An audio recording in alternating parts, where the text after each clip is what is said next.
And welcome to Anonymous Bites Back, episode 128. Uh, Seem to be having some audio issues with our last minute guests. Preston, you on here? Yeah. Oh, okay.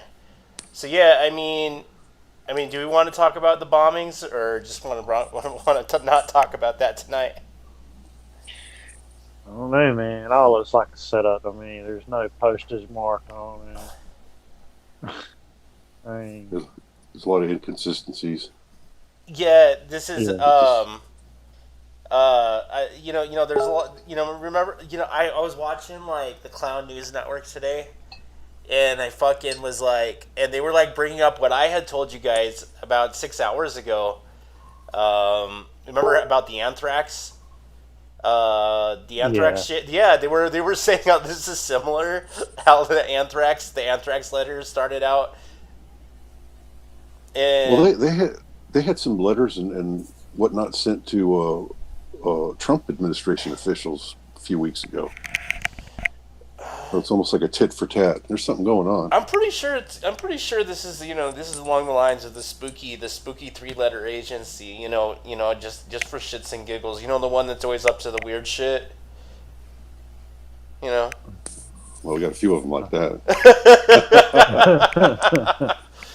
It's not just one agency anymore. Yeah. It's all of them. Can we even mention the name without being censored again? Probably not. Yeah. Well, maybe AIC, IBF will anagram them. But one thing's for sure, it's not the CIA. It's not the CIA. They didn't do it. Nobody did it. That's who done it.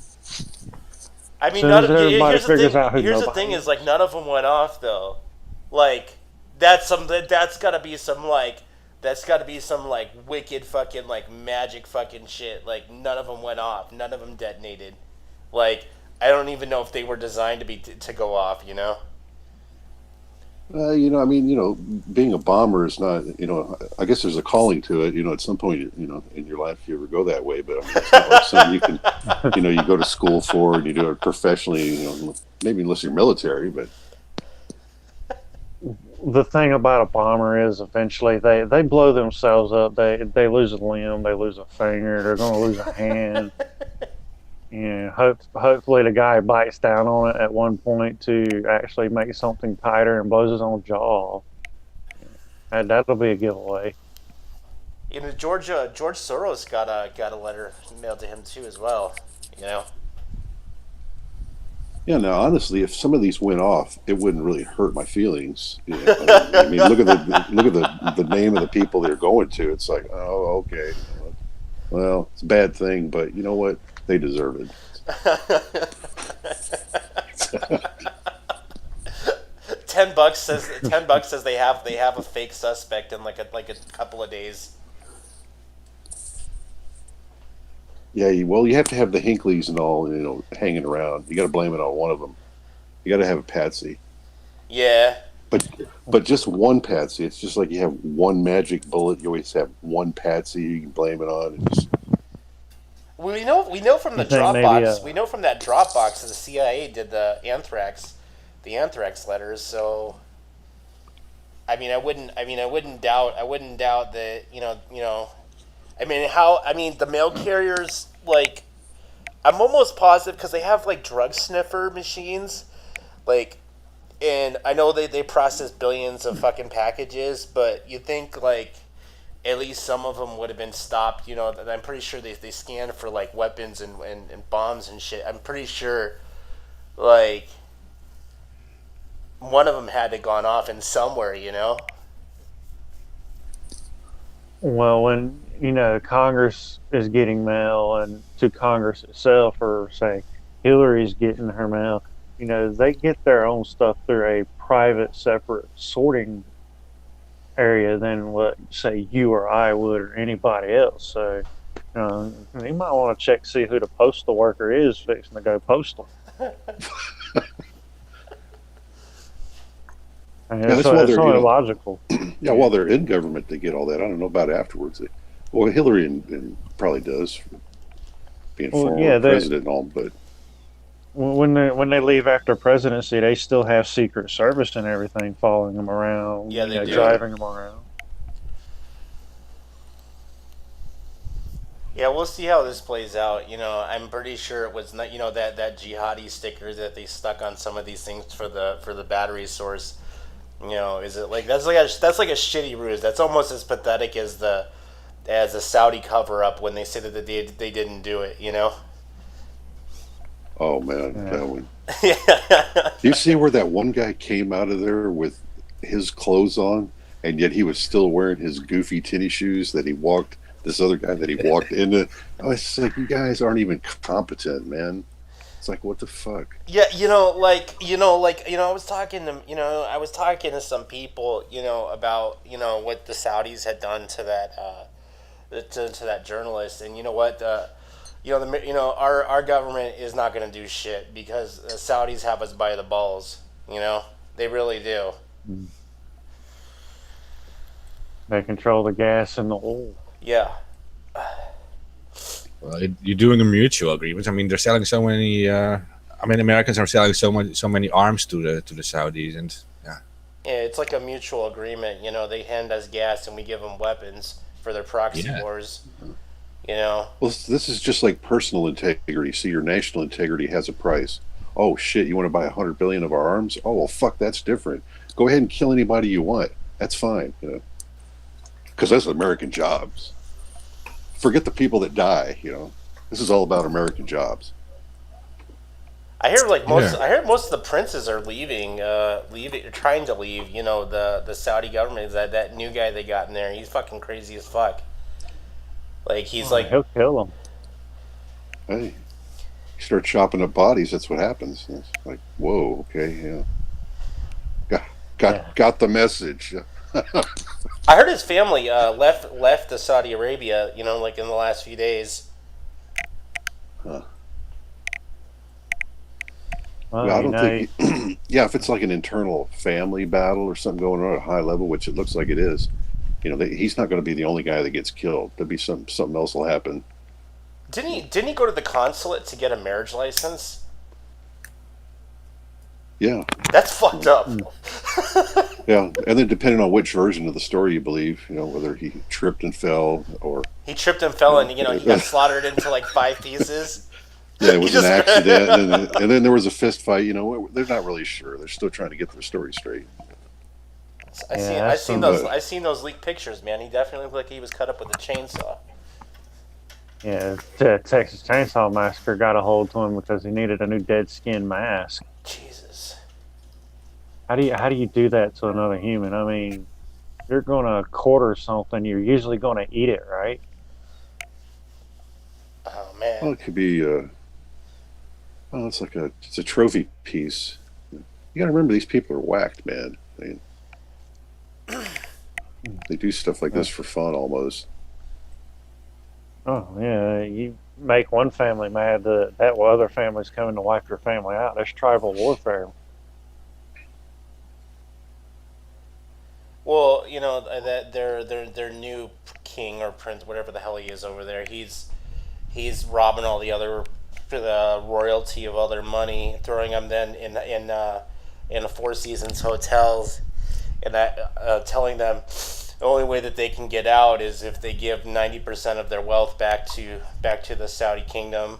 So Oh, nice guys, man. yeah. Well, when you have monarchies, that's what happens. You get a bad king or queen in there, and everything goes to shit. They do beheadings still in the streets over there. Yeah. I saw that. I don't know, man. Well, it's definitely a message when you quarter somebody and you got arms over here, legs over here, head sitting in the window with the face in front of it. I like how they deny it when there's enough video evidence of him walking into the consulate, but he never walked out. Of course, he was carried out. 15, 16 different pieces. It just between the Turks and the Saudis, they want you to know all this. They're not trying to hide any of these tapes, or in fact, they're making sure that it gets out. It's definitely a message. Well, Turkey is notorious for allowing journalists to being murdered in their country. Remember Serena Shim? Oh yeah. Mhm. Yeah, they There's a whole list. Yeah, I mean they're not the only country that does it, but I mean it gets passed off a lot easier over there than it does in some other countries. Yeah. Yeah. To be fair, I mean, a guy like Snowden would probably be shot in the USA right now too. Exactly. Sure. Or hung until dead. Yeah. They'd make an example out of him, right? I mean,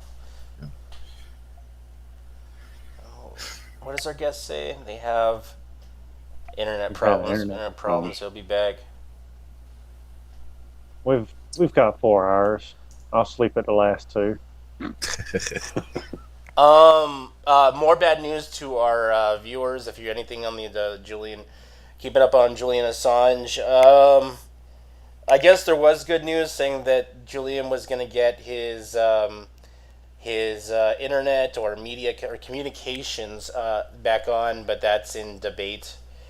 And basically, the president of Venezuela has had it with him and is saying that Julian has to start talking to the British government on his own, and that Venezuela can't be the middleman, and is now going to make Julian Assange pay for his food, his clothes, and he has to clean up his cat. Like that was an issue. Like it's really not an issue, but like even his cat, like the embassy cat. Yeah, it's like it's almost as though they're going to be like, well, you can stay here, but you can't. We will not feed you. We will not clothe you. We will not do anything. So it's like they're doing this ruse where they just basically want him out of the embassy. It's another shifting of hands. But now he can call his lawyers, but I don't know. I really see things just deteriorating. I think Julian can maybe hold on for another 6 months, but.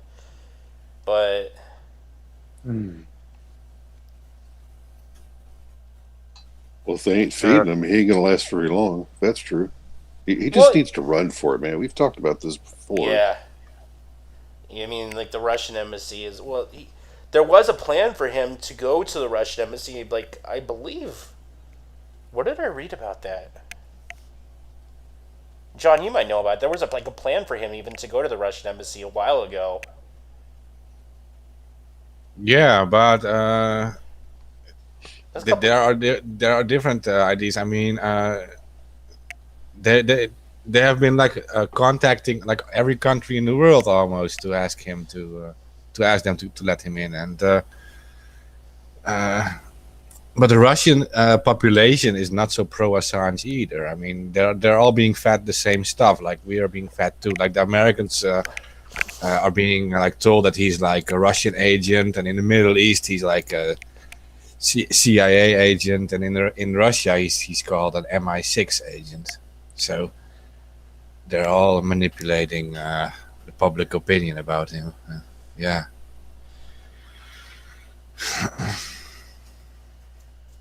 Yeah, always believe everything you're told. Yeah. Well, if they're not going to pay for his food and his and stuff, it's like. Yeah. Yeah. Well, they actually did have a plan to bring him to the Russian embassy, but that was deemed too risky. It was during Christmas last year already.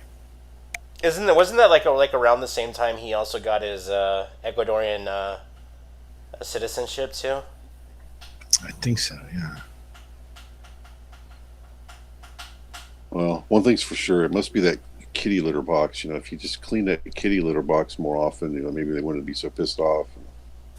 Get rid of some of the cat hair. Yeah, there was one guy from Ecuador. He was actually involved with the contact process with Russia. So he was like doing the talks with the Russian government to get him to there.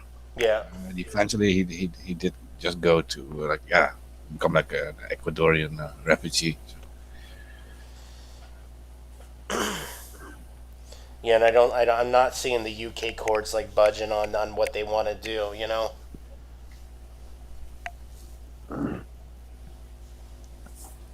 Well, the UK is not the place to be right now for free speech. You know, they kind of got it real bad right over there for some reason.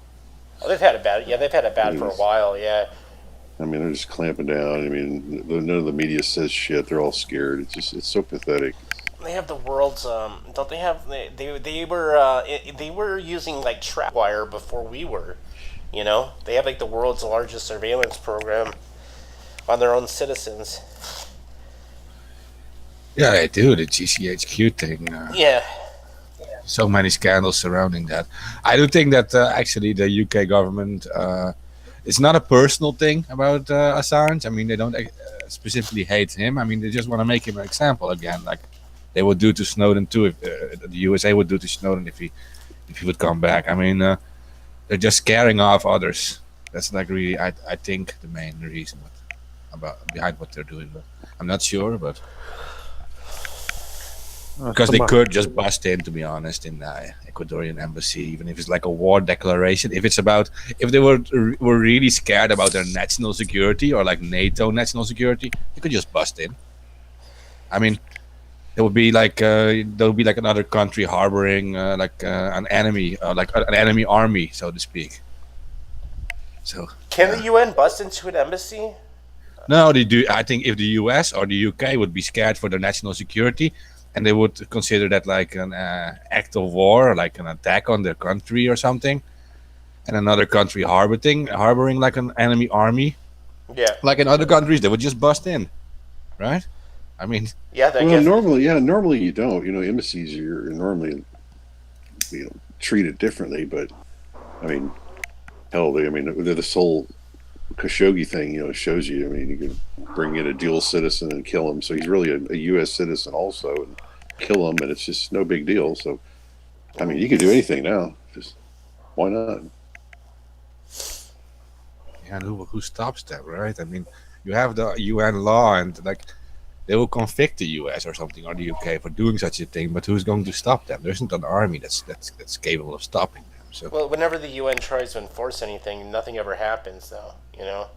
No. No. Well, I guess like tiny countries. No, but, they do things at times. You see, we have certain public officials that can't travel to certain countries now because of things like that. But to them, it's no big deal. You just like, okay, well, you avoid those 10 or 12 countries and don't fly in, and nothing ever happens. It's even if they do convict you for some reason.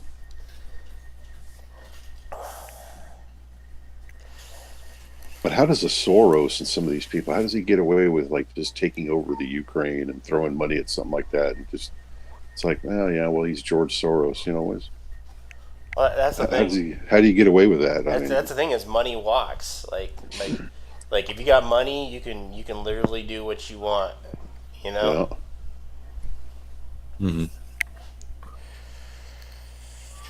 You can overthrow governments. You can play the.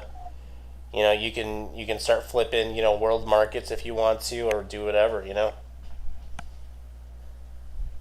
Somebody in our YouTube comments wants to know how Commander X is doing, if anyone's heard from him. Yeah, I heard from Commander the other day. He's got a new dog, and I think Xavier, and he's doing okay. He's got a show planned for November 5th, I believe. And he's doing okay.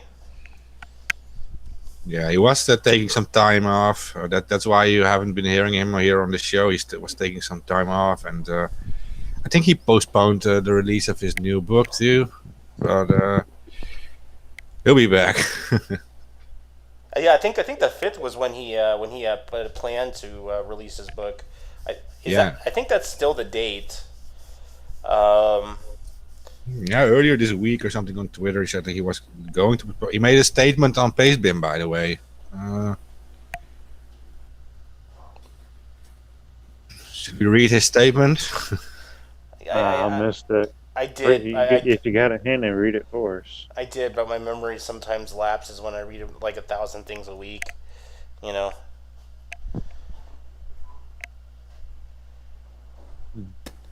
Okay. So it's not a very long statement, so I can read it real quick. So he made a statement October 22, and he said, "Greetings. Recently, I suffered a great loss in my personal life. I went through a period of deep grief, followed by what might well have been a mild nervous breakdown. After suffering with resulting severe depression for 2 months, I adopted a street rescue puppy here in Mexico named Xander. Consequently, I'm doing much better. It's really hard to remain self-destructive with a little miracle like him staring you in the eyes. Over the past decade, I've journalized my odyssey within the global collective called Anonymous. For those who are familiar with my story and or have read my books, you know it has been extremely harrowing. I'm exhausted in a way that simply sleep cannot cure. And I have lost so much that a little puppy is literally all I have left. I've decided my choice is binary. Either I take a break or I quit forever. I've decided on the former, and so I announce an 8-month vacation beginning today. I am postponing the scheduled drop of my third book, Exiled for the Mask, the story of Anonymous Golden Eagle, for 1 year. The new tentative date for release is November 5, 2019. It makes no sense to try and rush the writing process, and frankly, I am too beat down to do a good job of it right now.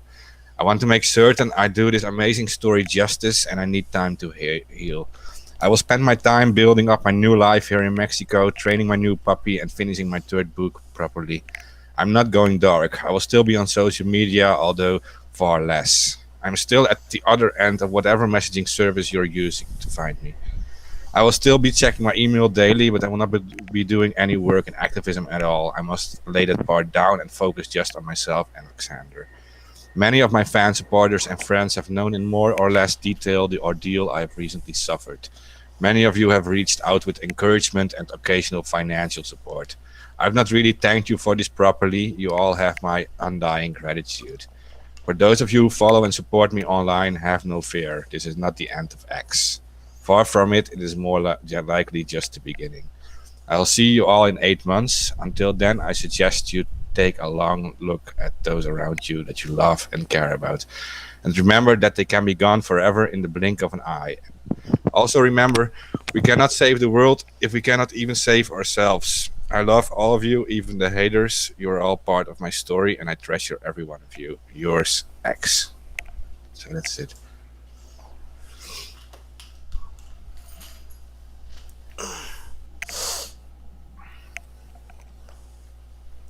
That was a good read, man.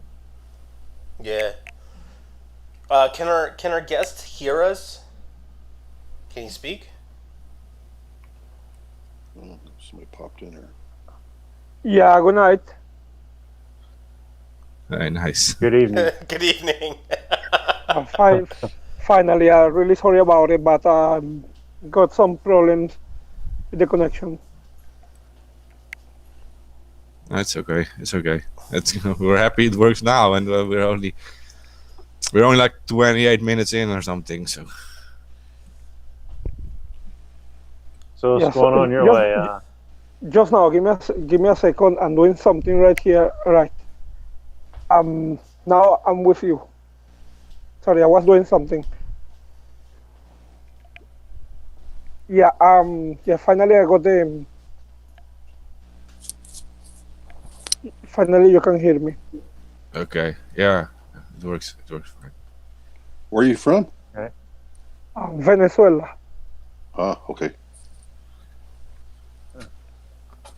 Yeah, there's a lot going on down there. Well, yeah. Every day. Venezuela is a craziness right now. Is just a madness running by the communists, the spy from Cuba, people from Hezbollah, ISIS, and all different kind of organizations. They're running the country right now. They thieving our resources. They killing the people right through on the street. They making the people to lose the faith for the people to not protest. And if anybody go and protest, they will get 20 years in prison. Yeah, I heard. I heard the money is getting so worthless that it costs 300,000 bolivar just to buy a steak. Well, honestly, the U.S. money between I can say Bolivar is rising up every day, right? We don't have we don't have a we cannot breathe with this situation, but right now we have about 700% of inflation in the country, and as I hear of the economical organization who know better about these kind of things, they say Venezuela gonna be maybe in 9,000% of inflation for next year. Jesus, that's gonna be like Zimbabwe money, where it's like $1 trillion just to buy some water. You know? Well, yeah, but for the people who live in Venezuela, it's gonna be really hard because to get 1 US is a lot of time, you know. I'm not currently in Venezuela. I'm not in other country right now. I ran away from my country about 3.5 years ago because I was an activist on the streets, organizing protests, giving flyers to the people to tell them what's going on, what this communist party they was doing with the people, and they change everybody mentality. But now when the people wake up, it was kind of too late, and now the people is run away from the country. They're crossing the border through Colombia, through Brazil. They walking. Okay, they walking. I don't know if you see all those kind of documentaries about Venezuelan walking down the hills through Colombia to reach to Ecuador. About a month and a half ago, 19 Venezuelans, they passed away because they got froze in the hills.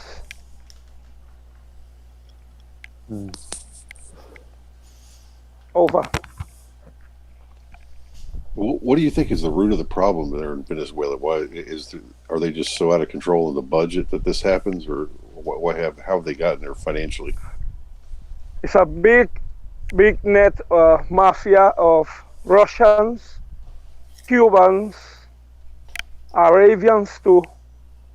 All the Arabians, they have cells of ISIS in Venezuela a long time ago. And now the Venezuelan government, they're giving passport to people who coming from Middle East.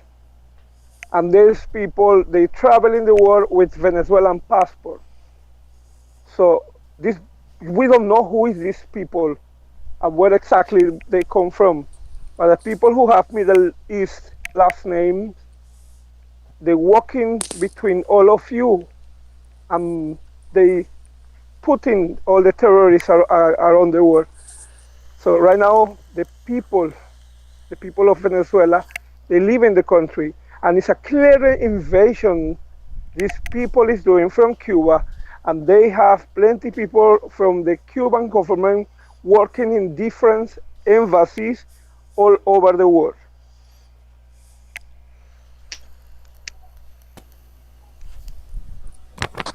Over. Yeah, I remember when the new president, the one that's currently in there, everybody thought that he would change everything around, but he just made everything just more fucked up than it was before. You know? Well, yes, actually, in 2002, it was a lot of protests in the country against Chavez, because the people want to make impeachment against Chavez, but Chavez sent people to the streets, people with guns, And one of those guys is the current president of Venezuela. He's not Venezuelan, by the way. He's not a Venezuelan citizen. He born in Colombia, in a place named Cucuta, in Colombia. He's an illegal person in Venezuela, and he kicking out everybody. And right now, the situation going on in Brazil is really nice and good, because the people in Brazil, they open the eyes, and now they see the situation we got, and they will make the change. And I know this guy, the new president, well, he said, I know all the politicians, they talk too much sometimes. At the end of the day, they don't do nothing at all. But this guy seems to be different. Already 2 times, the people in Brazil, all the communists, was trying to kill him 2 times already. Over.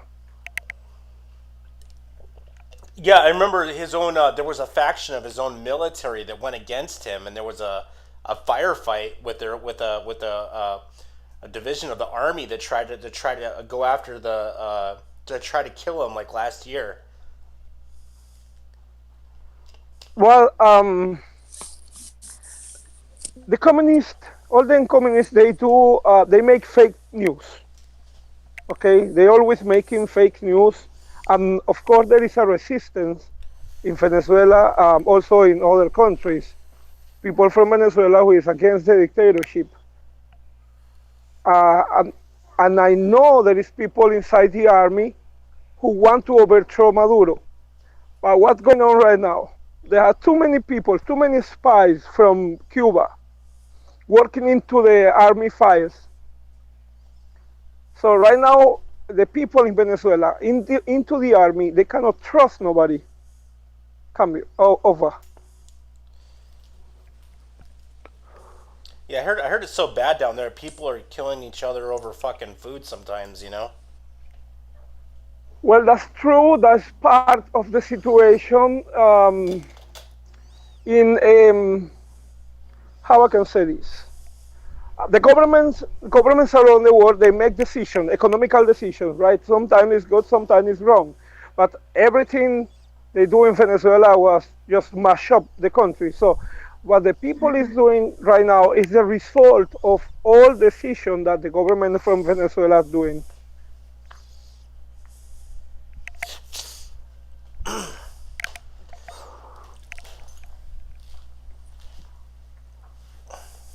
I listen to all of you. John, you got any questions? Yeah, I was reading a bit about it now, and so I was wondering, what do people actually have as solutions to this whole inflation problem? Because I read at one that they took like 5 zeros of the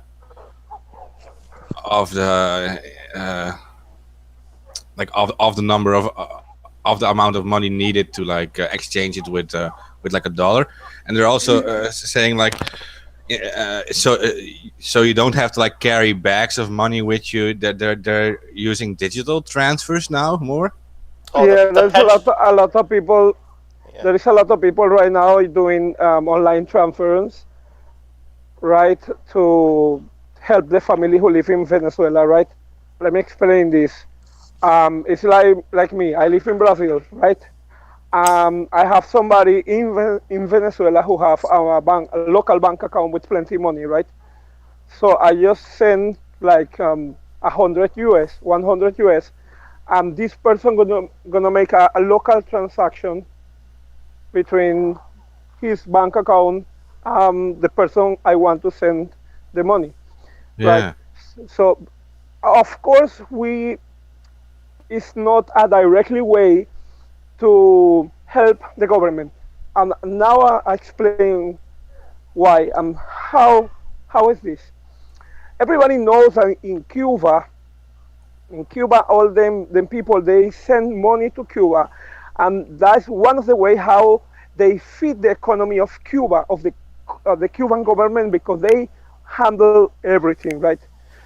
But in Venezuela, it's not like that because the people is not sending the money through regular ways, right? It's somebody who is here next to me.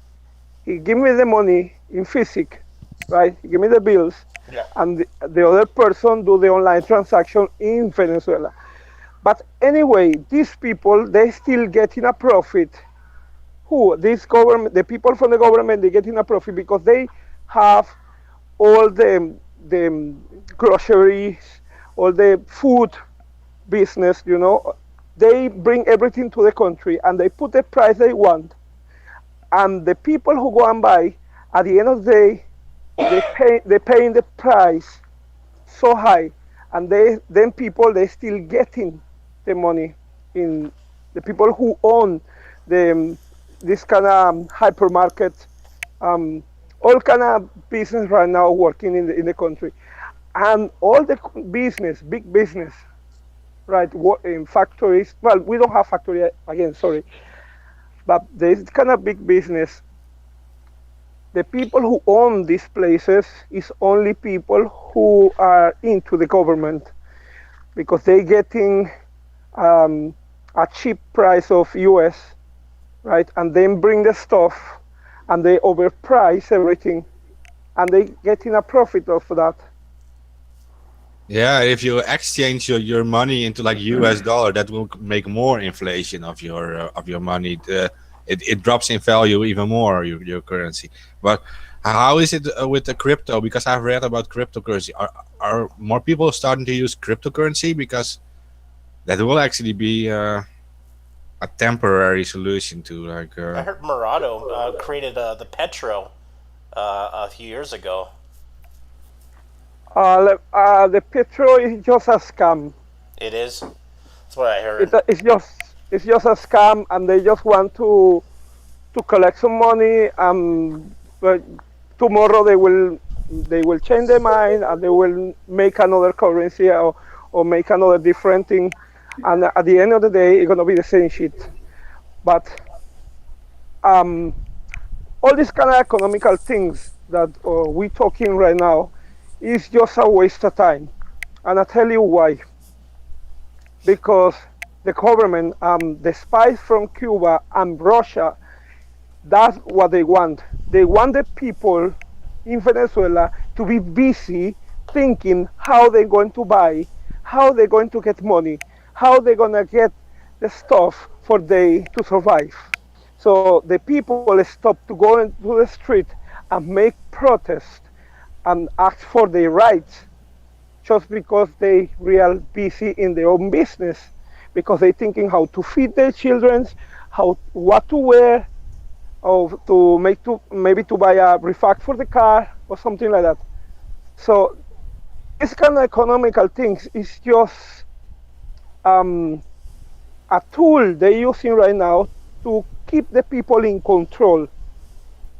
So what we need to do, we need to change the mind of the people. We need to make the people to be focused and to go to the street to do protest.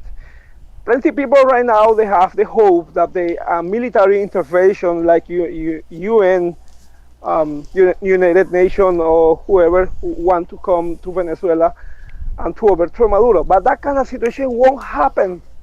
It won't happen just so. United States has so many problems with the internal political things they have right now. And they have all kind of terrorist alarms and bombs and all kind of problems. They have their own problems in United States. So the people who is really focused in kick out Maduro and all the mafias, they're not really thinking in a military intervention. I know there is a lot of people who thinking in that they think that it's a probability of they come and do something, a change in Venezuela. But the times have changed. So right now we cannot be thinking in that kind of miracles. just have to make the people to be focused and go and protest. That's what we have to do.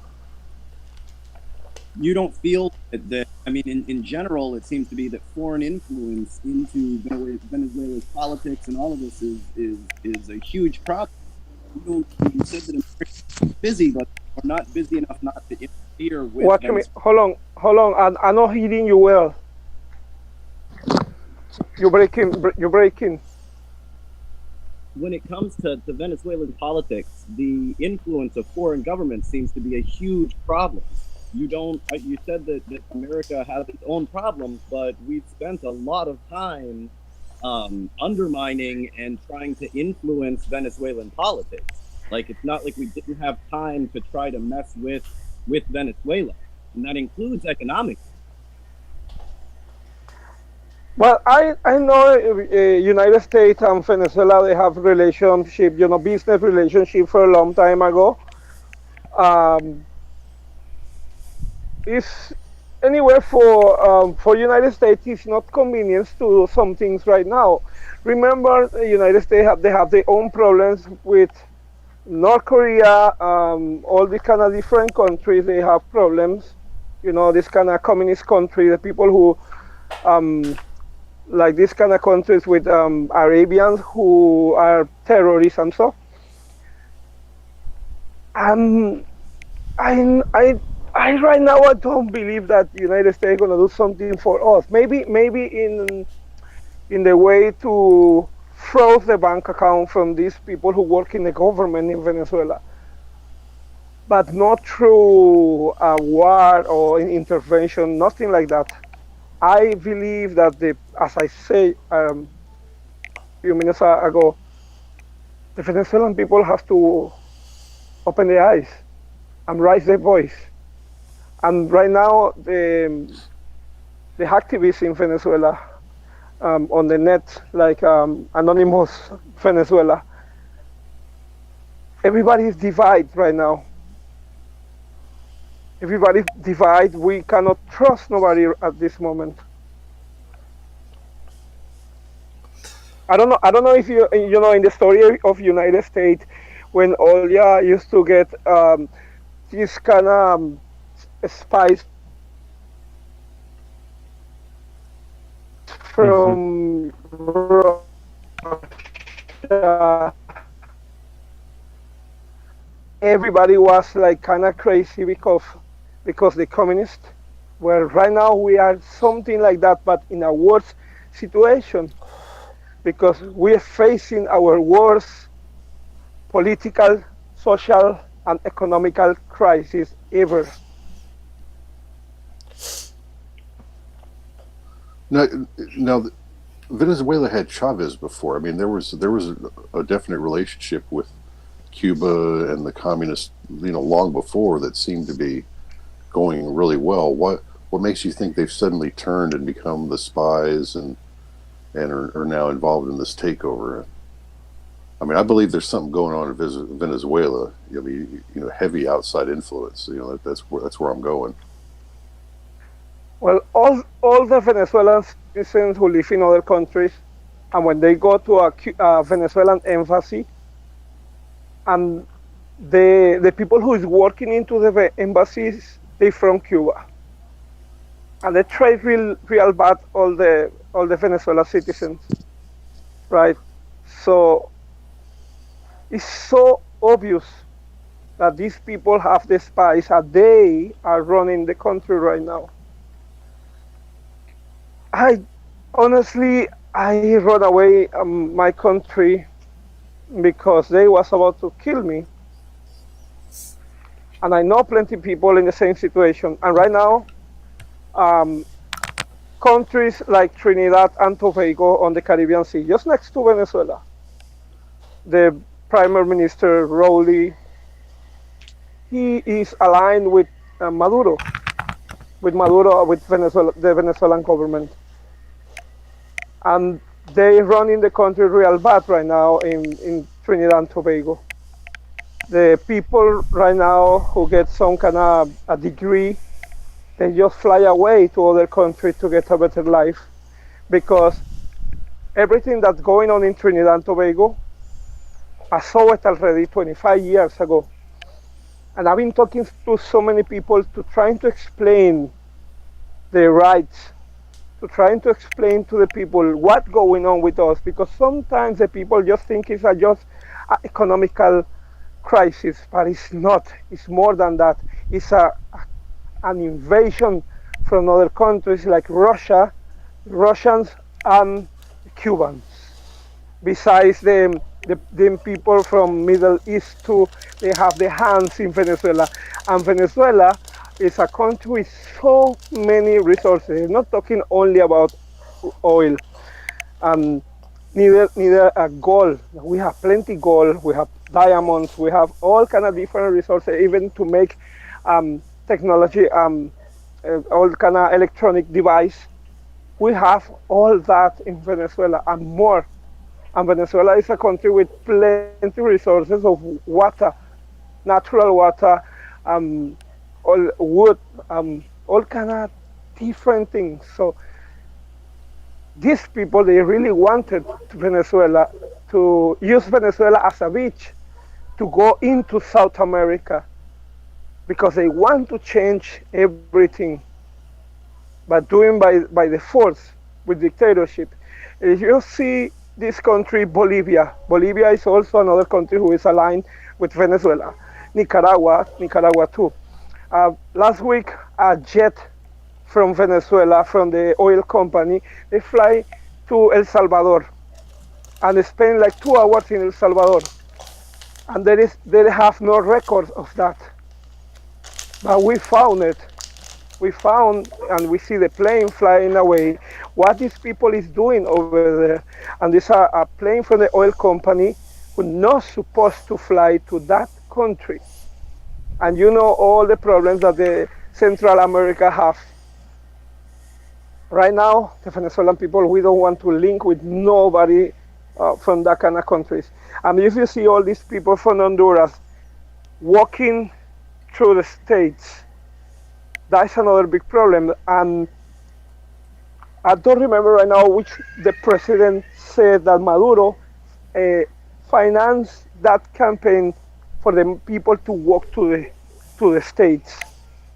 But I know it's all them communists. It's what I can tell you. Sometimes I cannot express myself as I want, because language, English is my second language. But I'm trying to do my best with all the. That's okay. No, I think you're doing fine. I think you're doing, this is exactly the kind of thing be brought up. So I mean, we're trying to see solutions. There's a lot of refugees that are leaving Venezuela because of terrorism and the things that you're talking about. What would you suggest someone that desperately needs to leave the country now? What would you suggest that they do? But starting to overthrow Maduro. Somebody needs to do something. But let's say you're with a small child, right? You're not going to overthrow the army, right? You just want to get your family to safety, and you have to do it right now. How do you do that, or what would you suggest to somebody that's in that situation? Well, if some kind of, if a country like United States, right, do something, it's gonna be so quick and easy, because everybody knows that the United States have the highest technology in drones, right? And you can just look for the face of the person you want to, to give in a final. So if if any country who have that kind of technology can do it and go on, that's gonna be real quick. The problem for us is gonna be after, because we have to decide what we're gonna do with the political thing. How we're gonna deal with that. And right now we know the opposition in Venezuela is part of the Maduro's regime. All of them Well, it's The unarmed. same- It's unarmed citizens going against the military and his armed defenders, right? Venezuela don't have right now. Venezuela don't have military power right now. The army in Venezuela is totally weak because who provide the refact for the planes, for military planes? What kind of planes we have? We have F-14, F-15, Mirage, but Mirage is made in France, but right. But the other kind of like Hercules, these kind of planes that we have. Well, the Venezuela have all the refact coming from United States. United States not giving to them. They're not selling to them military refacts. That is a matter of fact right now, because they getting planes and helicopter from Russia, because they're not getting nothing from the United States. For me, it's a good thing that United States is not collaborate with this regime, right? But the technology right now Venezuela have is real poor. We used to have a nice army before. We used to have nice Air Force and the Navy. I was in the army, and I was a parachute. I know what I'm telling you right now. And the army right now is divided. The people is divided right now into the force. You cannot trust nobody because you don't know who is working directly with the government, who is a spy from the government. Maybe you have like 10 captain, all these 10 captain, but you don't know who is who. Maybe you know who is you, but you don't know who is the other person, even if that person have 15 or 20 years working with you. You don't know if that person gonna, establish a knife in your back if you're trying to overthrow the dictatorship in Venezuela. Yeah, and at the same time, the government can't trust who is in the military either, of course, because these soldiers have families too, and they also know what's going on, and yeah. So they will also be like, they also want to like some of them also want to like protest against this government. And he's saying ISIS is coming in through that pipeline as well, which is interesting. That's a new angle, yeah. Well, I mean, it wouldn't surprise me. They fly around all over the world through unconventional means. Well, that just confirms maybe that the last group of refugees came in, they really did inject them with this virus that everyone is catching here right now that has these doctors baffled. Well, you're talking one with the kids, and that's kind of it. We're up to like 400. Yeah, I mean, how else would they get it? Where are these kids that go to school? Are these kids in foster homes? Or, these kids are already taken into custody at the U.S. Customs border. So they slung them into these cells and everything and to check out to see if these were really these kids' parents, if they were being smuggled here for sex acts, which the U.S. government had already had suspicion that they were being injected with an airborne virus. And here we are, it's starting off right there around Texas and California, and now it's all the way over here in Maine, New York, and North Carolina. Now, how I see it from a purely economic standpoint is when he talks about all the resources in the country being available, and then this inflation that the currency becomes worth less and less. It seems that some international powers, some corporates, some very evil people benefit from that to get cheap resources from the country. That's how I see it. But so there must be deals made with the corrupt Venezuelan government. Well, it's always been a resource war since 2001, September 11th. Yeah, and imagine like the water wars. Water becomes like the new oil now. Like water is now the most important thing. There's always shortages everywhere of clean Well, drinking. this is what communist governments do. I mean, this is a great example of it. You have a country that has plenty of resources, and yet, for control reasons, they're clamping down on the public and screwing things up for control. Well, they fuck with you on the There's most no basic real- level. You know that you can't when you can't buy food. That's when you're really bend over. You know. Yeah, I mean, I just ask myself why. It's like, okay, why is this, so important at this time, or why would they go along with it? And Well, but I think that the corruption in the government is a huge issue, but it's not like that corruption came out of nowhere, right? You do have the biggest country in the world, right, economically trying to actively undermine your government at every step.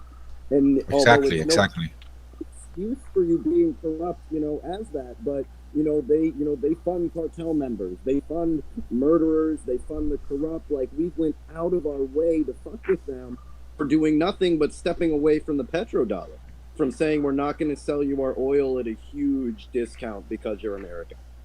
And even all the way up to the Trump administration just got caught, right, sending operatives down there to actively fund terrorist organizations. Well, obviously, Venezuela's sorry. not a gigantic. America is openly trying to take them over, and then, like, on the other side saying, okay, well, it's not working. Right? It's haha, look, you guys are in a bad place, when they've done everything that they can to put you in that bad place, like, on purpose. And the drone thing was not out of nowhere. We will sell you guns. Russia will sell you guns. All of these people will sell you guns. Nobody will send you food. Right? When the people are starving, they don't need guns. They need food.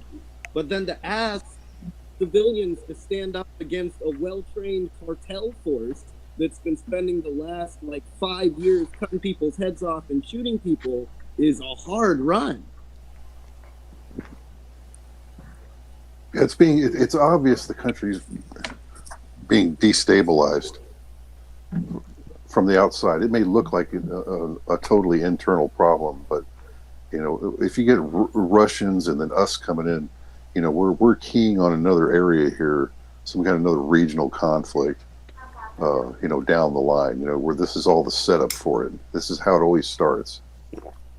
Yeah, and then we get into these pissing contests, us and Russia. We'll fund this horrible person because they told us the Russians.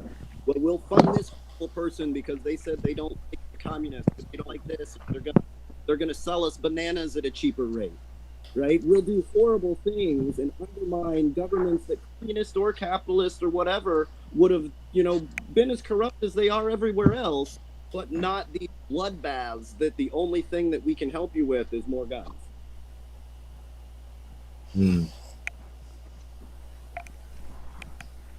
Yeah, but there is the internal corruption, totally, right?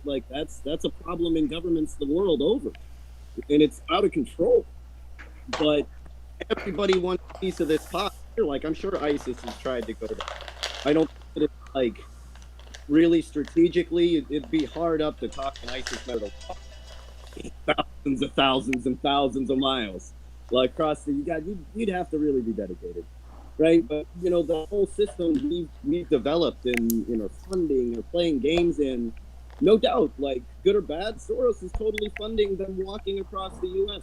or across the country for some sort of statement, right? Some sort of standoff, some sort of whatever, right? And taking advantage of desperate people. Chances are they're ISIS and the people that are desperately walking for a better life? No. But you definitely need a $1 trillion drone to find out.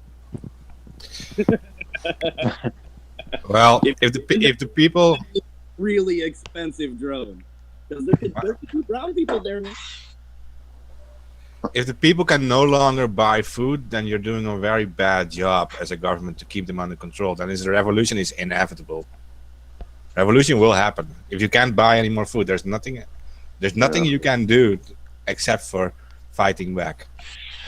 Well, eventually, I don't know. I would like to think that too, But this is like people are in fear, right? So you've got your local cartel member that's allowed to openly decapitate people in the street, right? You and your family are not going to stand up against those people, or it's going to be hard to get support. Yeah, I support you, man, but I want to keep my head attached to my body, right? They've got all of the guns. They just bought a huge bunch of guns from the CIA, courtesy of the Russians, right? Like, what am I supposed to do? Take my shotgun and go up against that?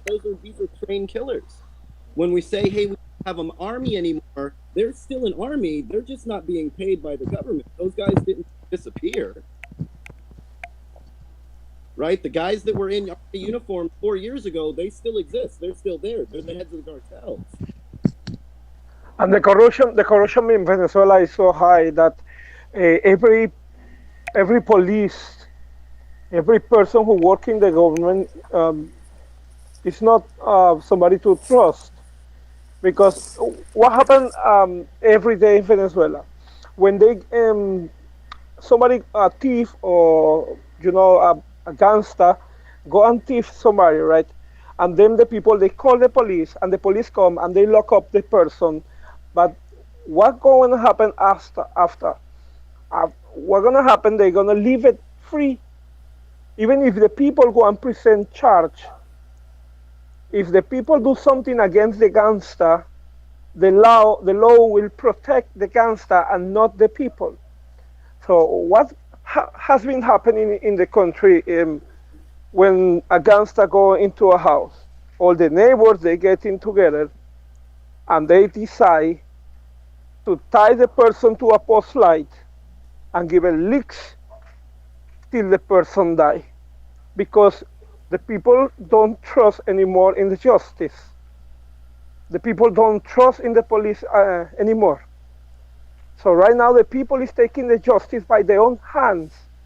And one day more people will join and people will do a port, because there is so much crime going on and the people have to do it.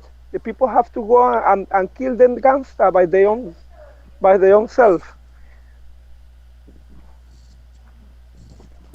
By themselves, sorry.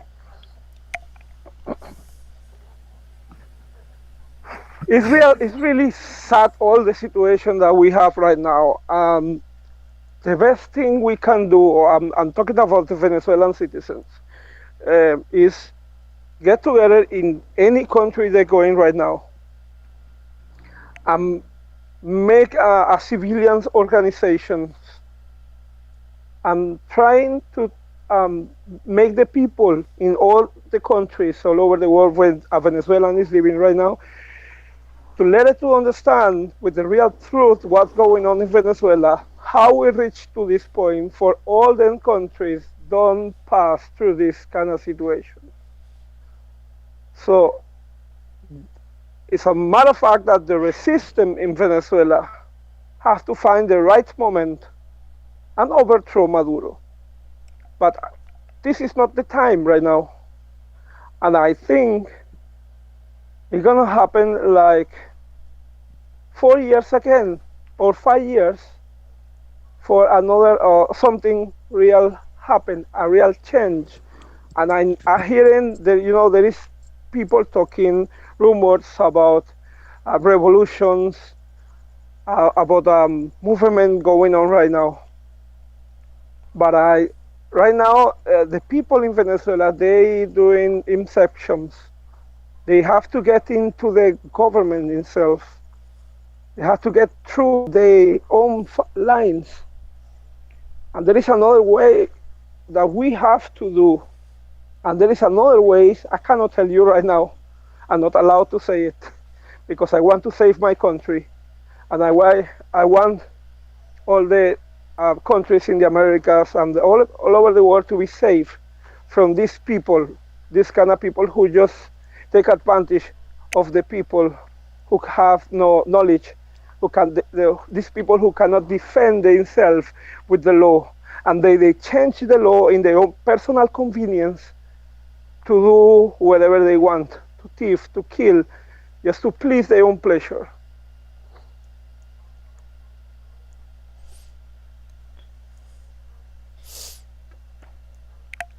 I don't know if anybody have any other question.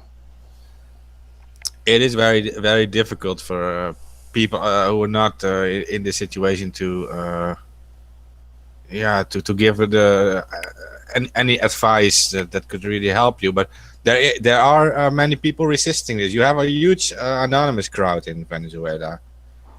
Well, yeah, there is a few teams. There is a few teams right now. Well, there is some things I cannot talk right now, but what I can tell you is there is a few group of activists, and they're working not only online, they're working on the ground too. That's the only what I can tell you about the Anonymous in Venezuela. Yeah. So, but maybe there is something you can tell, and that is how can others who want to support you reach out to you? What is the best way for them? Well, we use Twitter, right? Actually, we have a big group on Zillow. The application is ZELLO, and they have some kind of radio channel. We have one channel named Venezuela Hasta Los Tuétanos. This is the channel name.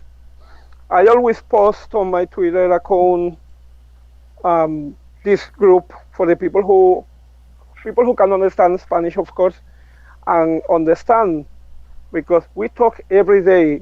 We give real information 24/7, because in Venezuela there is no way to get real information. If it's something happening in South Venezuela, right, like 2 months ago, 2 months and a half, it was a flood and plenty rain, and people was passing away because of the flood, and nobody knew nothing in the country.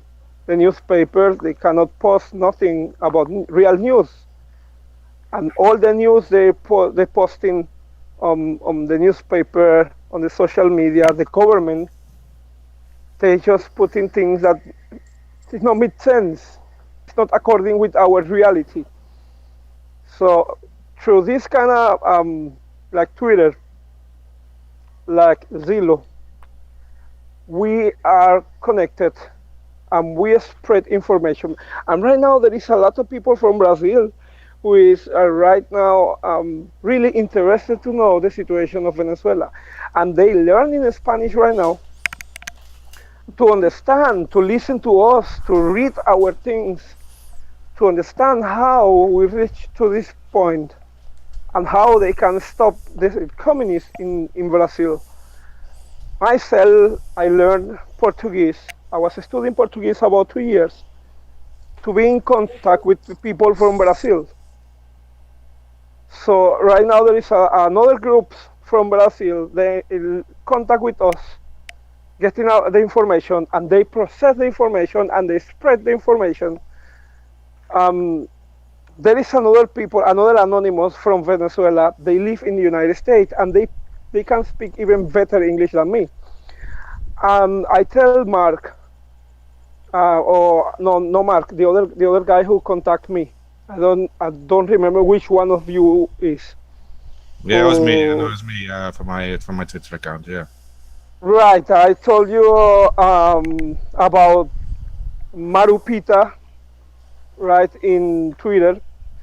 She is one of the leaders who spread information in Zillow, also in Twitter.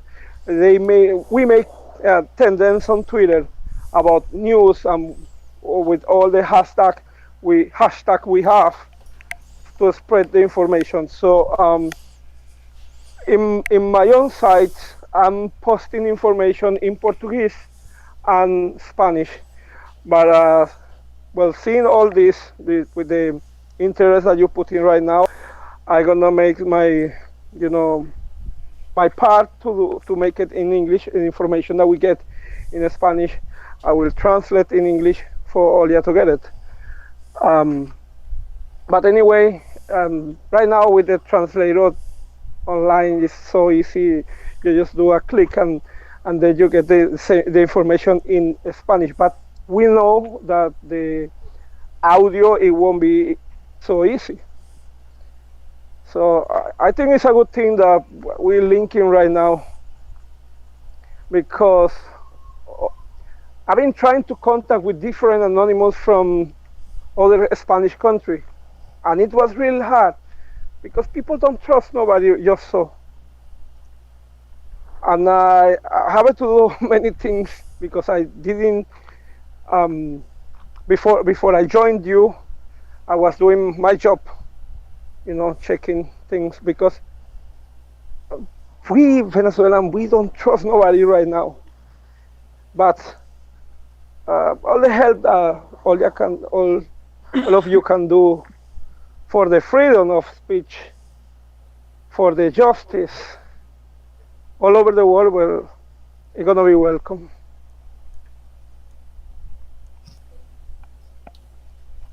Well, you seem like the best contact person for people outside of Venezuela on Twitter and stuff right now, because your English is perfect, and you also speak the local language. So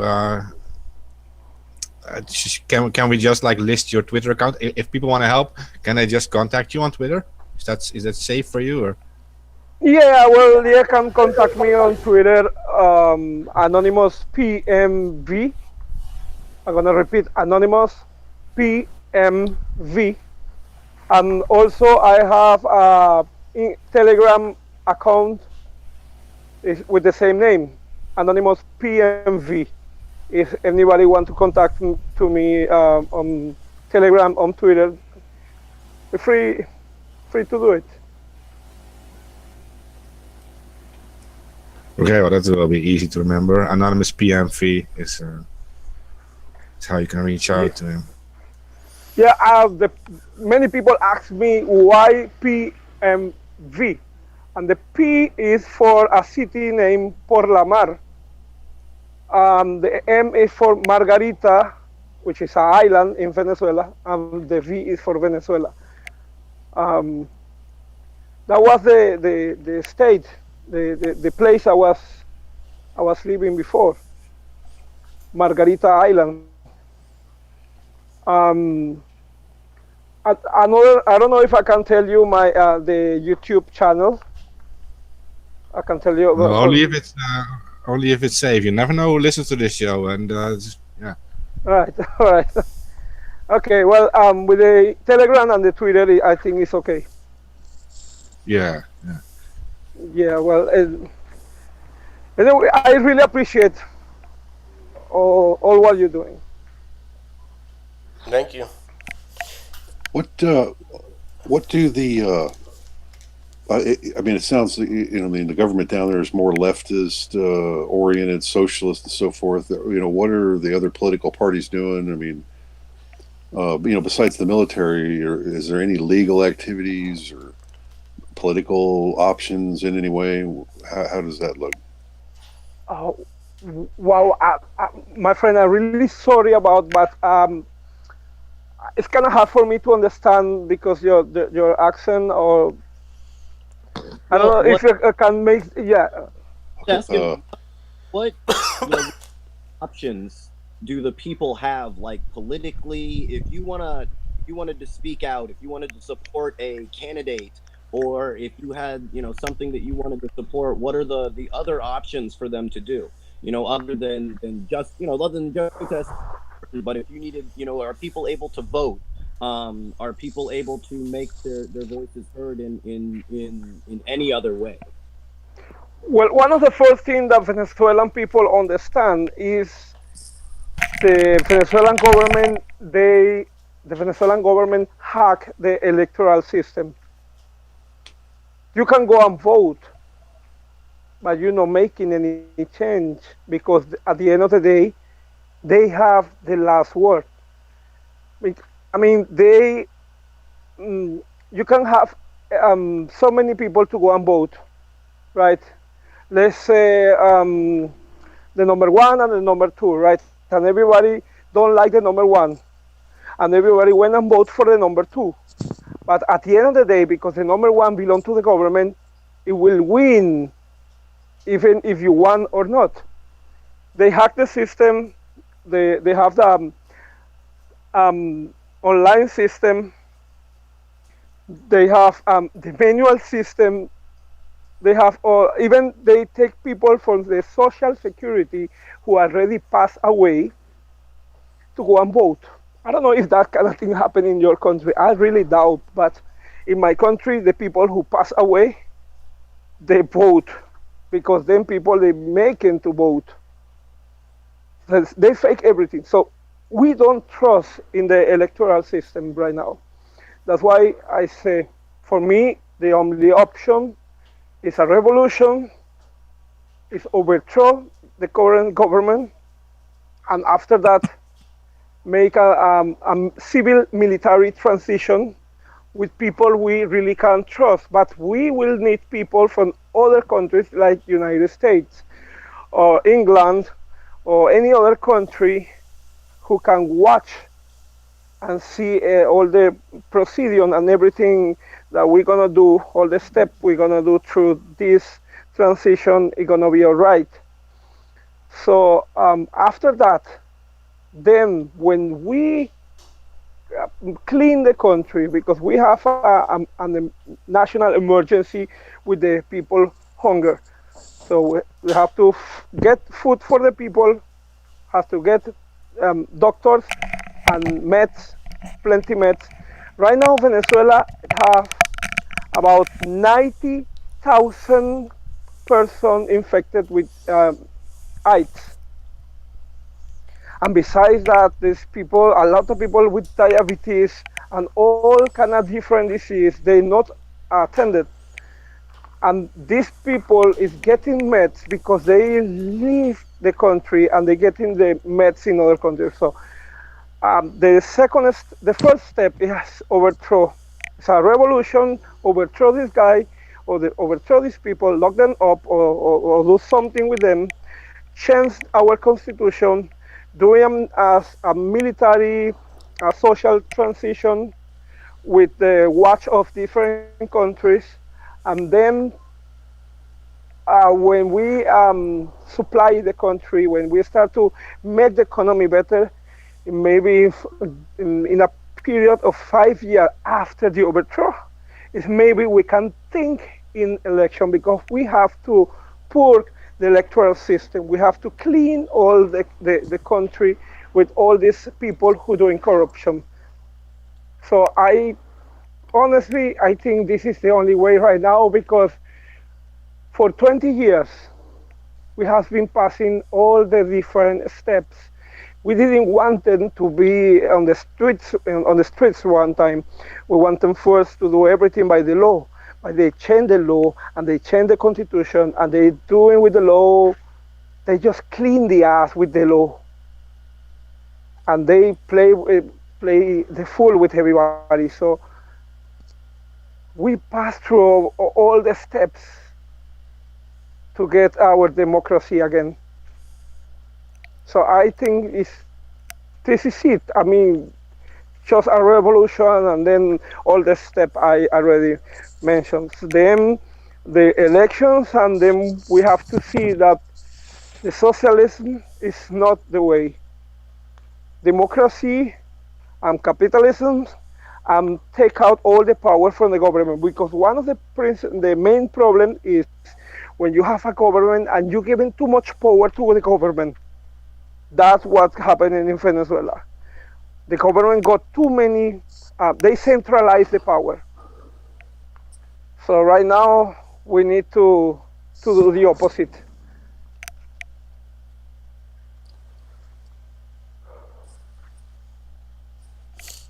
I agree with you there. The other thing I agree with you is, you mentioned keeping the protest going, because really one of the other hopes you would have is that you could peel away the police or military to join the populist movement. So that does need to be there. That could help further things along. When the people, the social times is different to our personal times as individuals.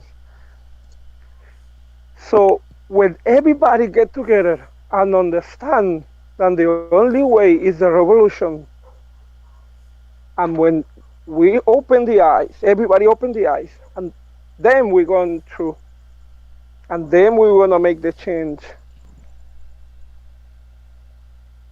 That's the trick, though, is getting everybody to wake up and see what's going on. That's the hard part. Yeah. You know, 200 and something years ago, when we get our independence from the Spaniard kingdom, Simon Bolivar and all the heroes in my country, they always have old sayings. Actually, we have plenty old sayings from these people who give us the freedom, our heroes.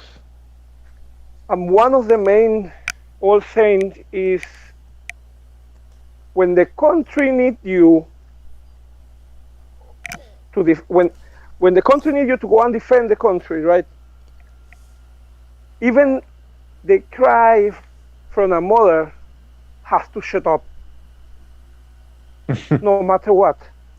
Even the crying, even if a mother is crying, right, has to shut up, because if we have to spread our own blood, you know, and fight for freedom, it's something that will come, and the people will have to do it. So I always was Pacific, and I joined to the army because I wanted to be somebody to helping the people, right? When then few years after, I realized everything was a nutshell inside the army, and they make all the militaries to vote. And in my country, the militaries, before Chavez, they didn't got the right to vote. And the military should not be involved in elections. They should not be involved in administration of the public things, because the militaries have too many problems, and some people, the common people, the regular soldier, they don't have much knowledge and understanding. And when you have people with small knowledge and understanding, you have what we have right now in Venezuela.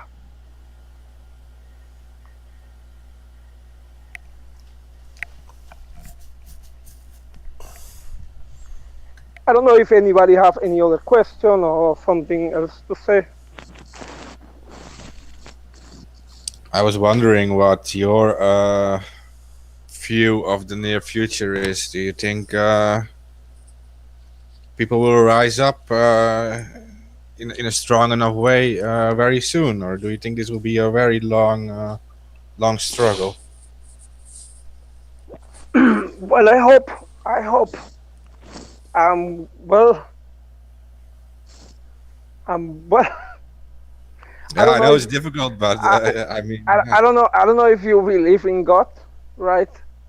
But if you believe in God, and if His God is true, and if he or her exists, well, God bless your words.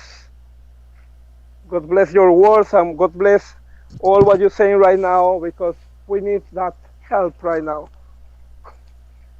I mean, I believe in God, but I respect the opinion of people.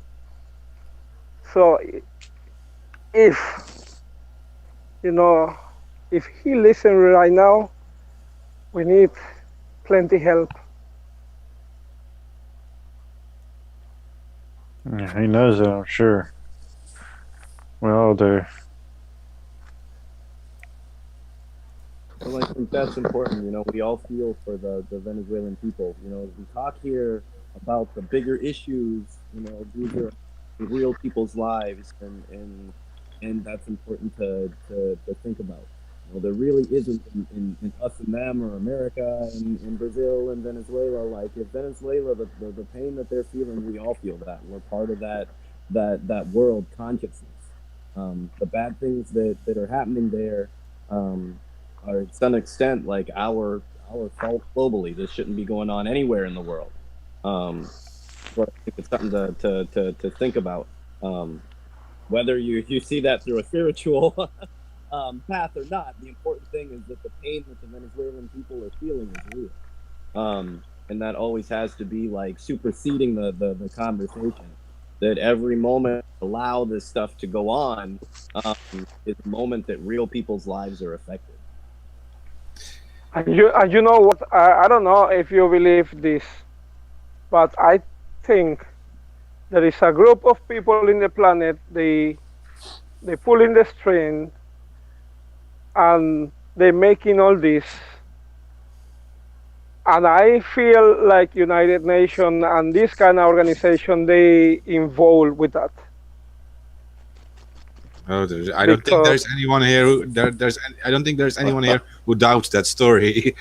We all believe this thing because it becomes very visible right now in the entire world. So well, good. I'm not the only one who have that this mind no, right now. That's what they call the Age of Abaddon in the Bible. Yeah. Well, I think it's pretty obvious in some cases. You know, when you look at it and you're like, you know, in the problems that Venezuela is having at the moment, oh, if only we had a organization that was backed by the entire world that we could send in to stabilize places like this and allow voting and end this kind of corruption. Maybe we could call it like a United Nations. yeah, Think sure. of them- United Anonymous. we could call them peacekeepers. Right, and then we could send them to places like Venezuela that need that kind of uncorrupted government support. If only we had an organization like that. Yeah, a real organization, not controlled by these corrupt. Yeah. So let me ask you something to all of you. So all of you are from the States? Actually, no. We're kind of spread out all over the world on this call. Oh, all right. Yeah. Most are.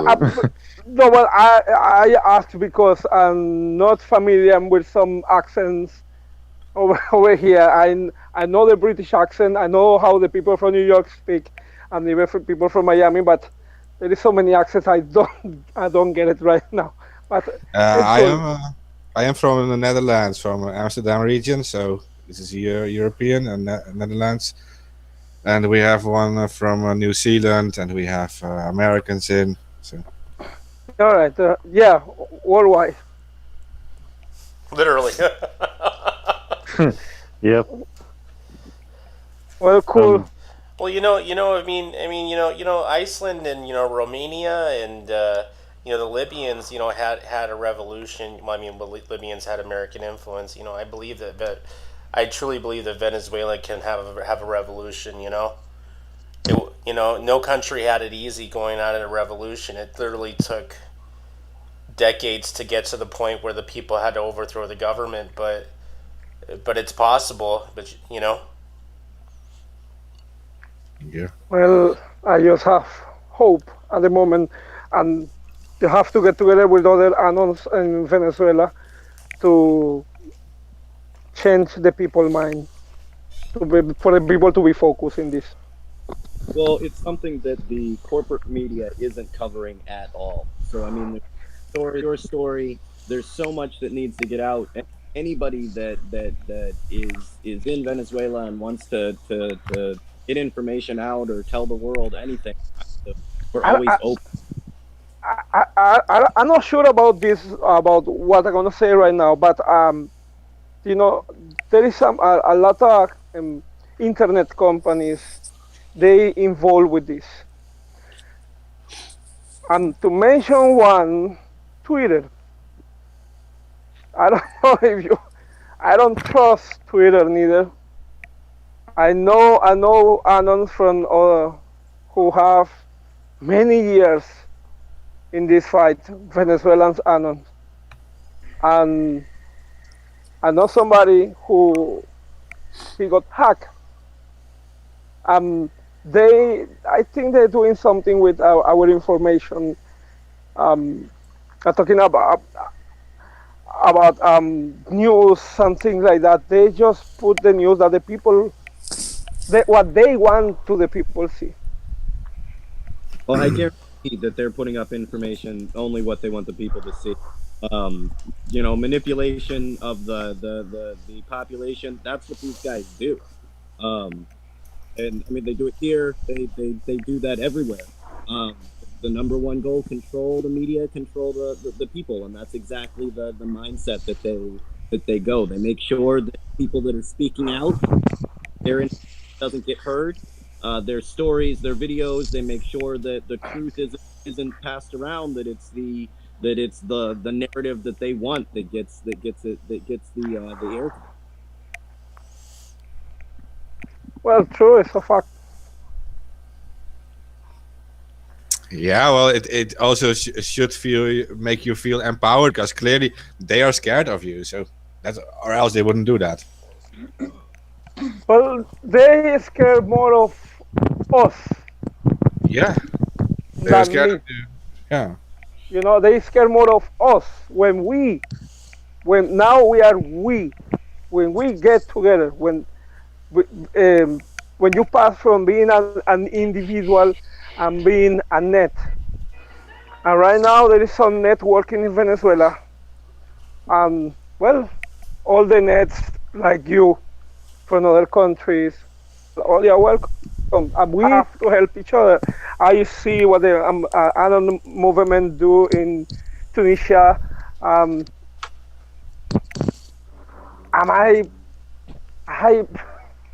wish that something like that, like Egypt, happened to us. Like we can do something. And there is a lot of activists in Venezuela who are hacking the government sites and the then government guys' account, and they expose their personal life, and they have a nasty life with drugs, with all kind of nasty things.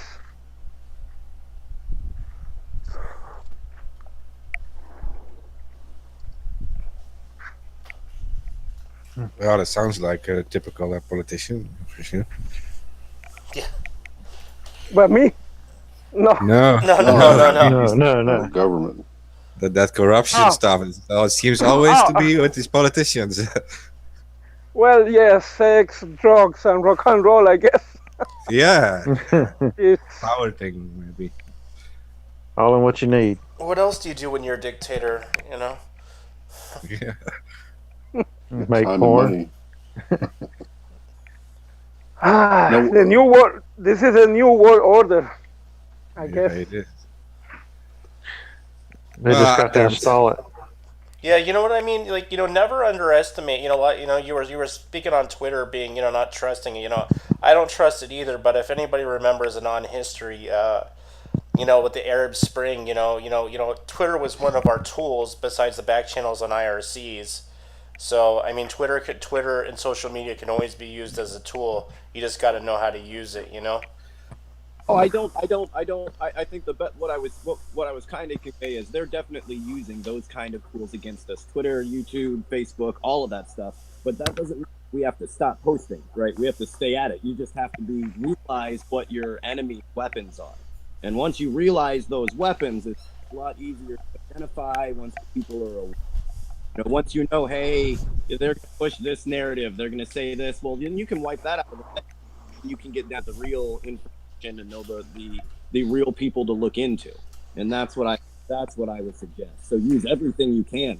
Spray paint on walls, hand out pamphlets, get information away out any possible way. Tweet, post, live stream, everything, right? But be aware that they're going to use the media and popular media against us. That's like the first thing they do.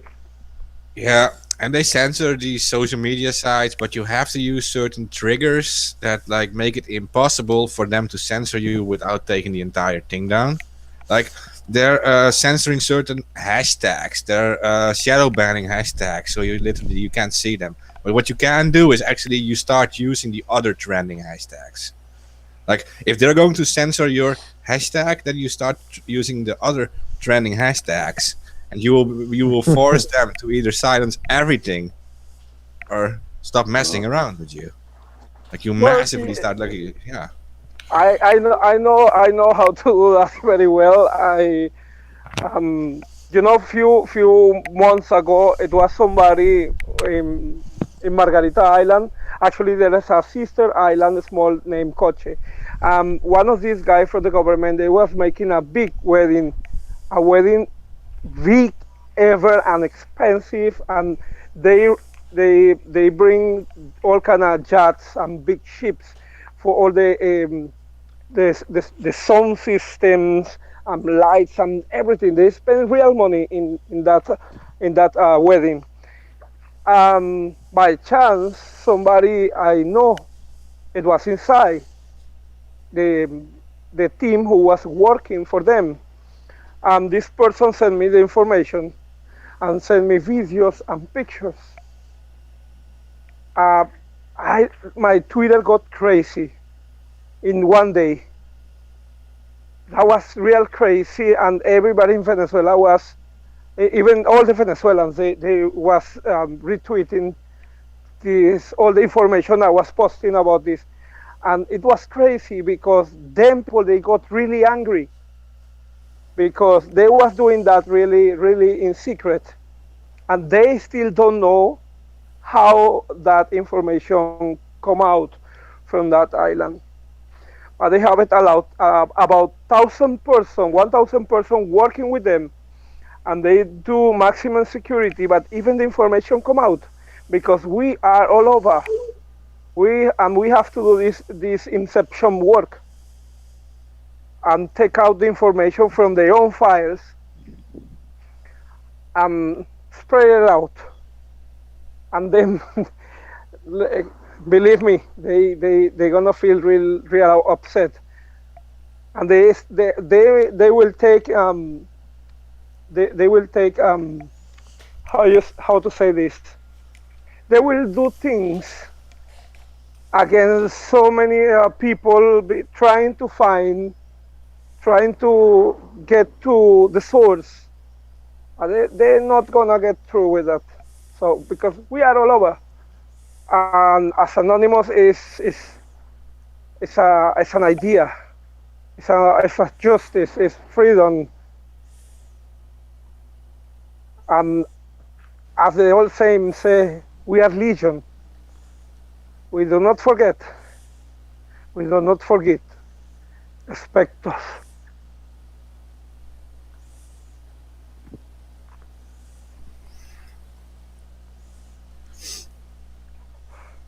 Many people agree with the story, by the way, about United Nations and a new world government being responsible for these kind of things. There are in the chat on YouTube, these people listening. I was talking about, they're all saying the same thing.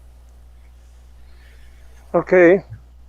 I'm not reading no chat right now, but I guess you have it right now. Yeah, I was just watching. I was looking if there were any more questions from this chat, and I see all these people talking about the same thing. They're saying like, get the UN organizations out of every country and return the economy, government, education, and resources back to the people. That's what people say. And you know what is there is something very curious. Something very curious with the Venezuelan migration, and it's most the Venezuelan citizens who migrate and going to live in other countries. They have higher qualified, degrees, degrees, PhD, and we are all over.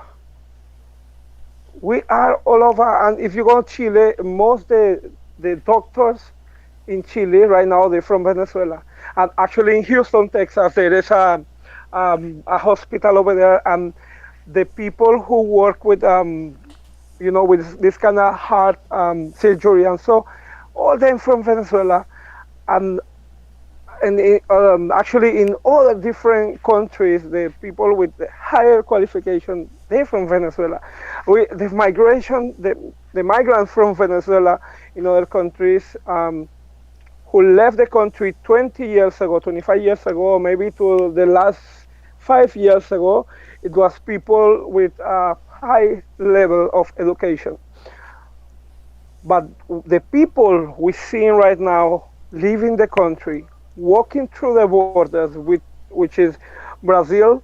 They're going to Colombia, and from Colombia, they walking.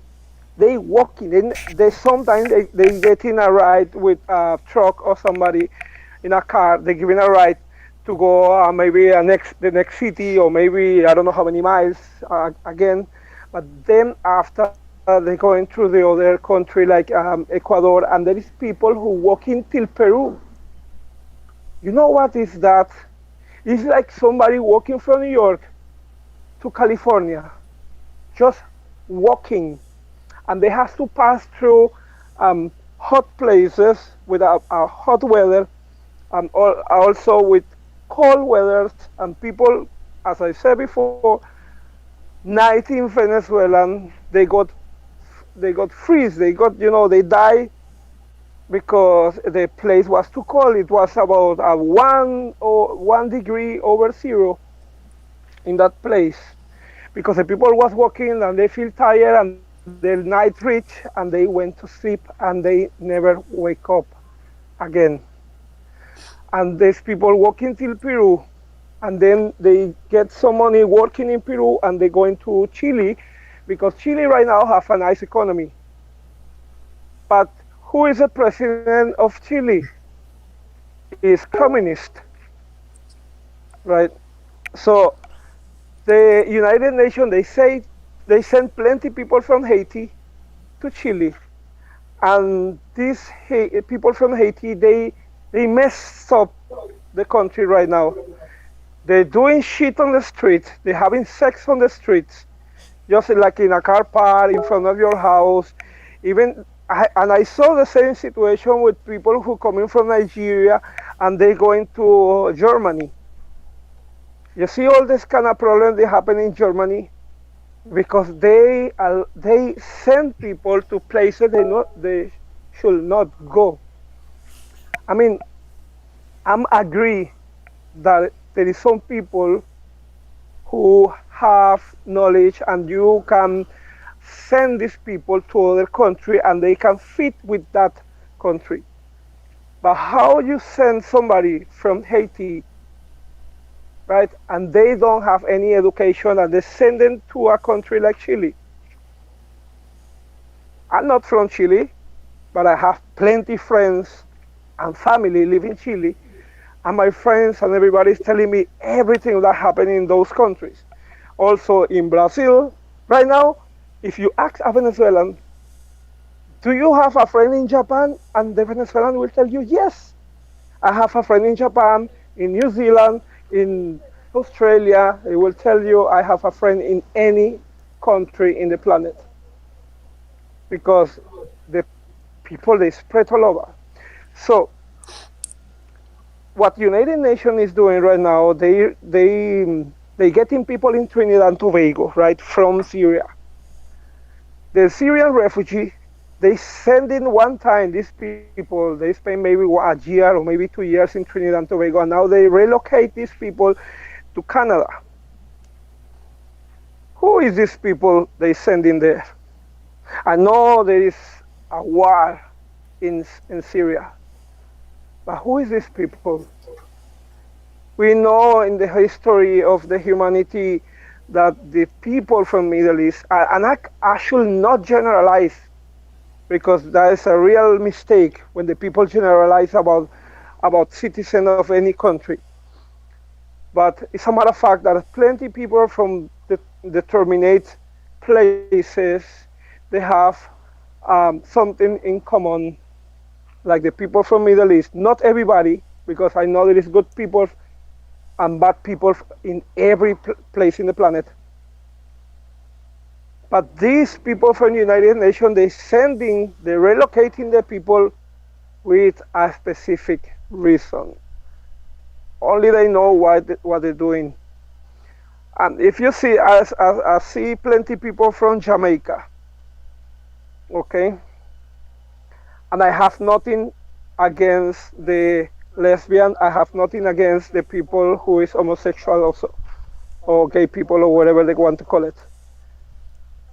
But most the people who go and apply for refugee and they come with this kind of situation, or gay people, I know that gay people have their rights and so, but most of the people who coming from Jamaica, they send these people only to Netherlands. Why? We know they use them, the people they using the people as a sex slave. They're doing prostitution. They're doing all kind of madness. I know everybody can do with their own life what they want, but once you don't affect my life, I'm okay with your life. I'm not anybody to judge people. I'm the last person on the list to judge somebody. But it's a fact that there's plenty people with bad things. And the United Nations is sending these people to mess up places like Canada, like Chile, like Brazil. So what you are saying, like in a simple way, is they are UN are selecting specific people to send to specific countries. So that they are selecting one type of people to send to this place and another type to send to this place to destabilize these locations. Yes, exactly. It's exactly what I was trying to say. Sorry, I speak so much, but as I said before, English is not my first language, and I try to get the idea to my mind to let you to know to the people who is watching this video, this broadcast right now, to all the anons who is listening to this. But if it's something that all the people who listen right now, or something that all you can do, is open your eyes and come out from the matrix and see what is behind. And then you will find a way to join Anonymous. You will be an Anonymous one time, or maybe Anonymous will reach you, because the situation will make it like that.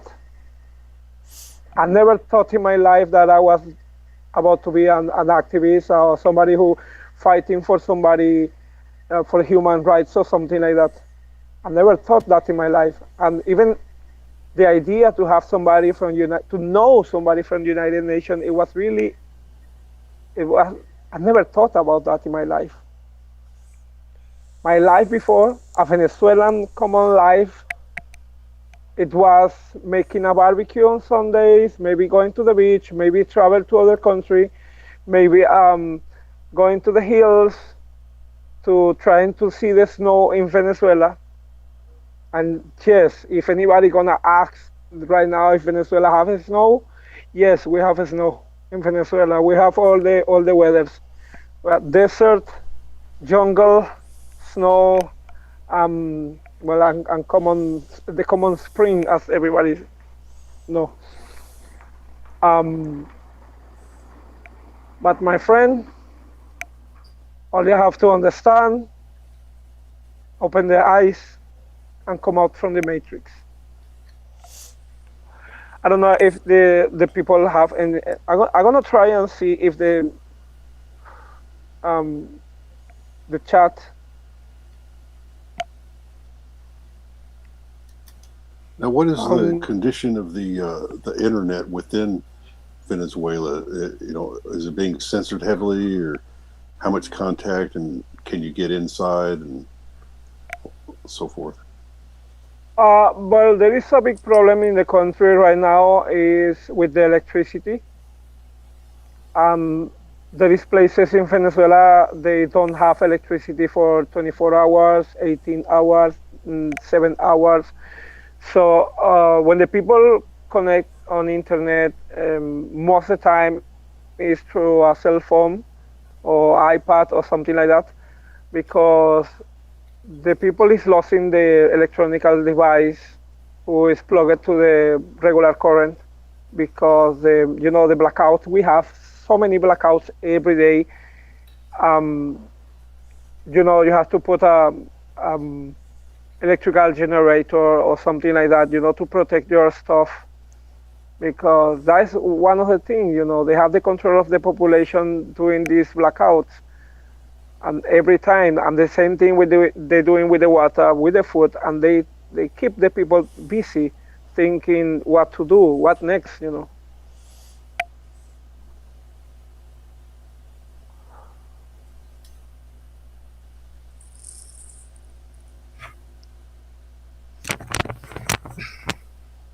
Um, well, I'm right now. I'm trying to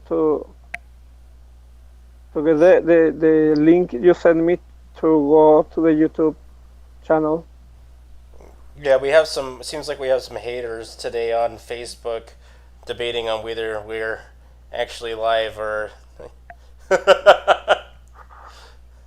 um, They can like literally. yeah, they're calling us fake anonymous, and honestly, if you say that we're fake anonymous, then you know nothing about anonymous. 'Cause there is no real anonymous.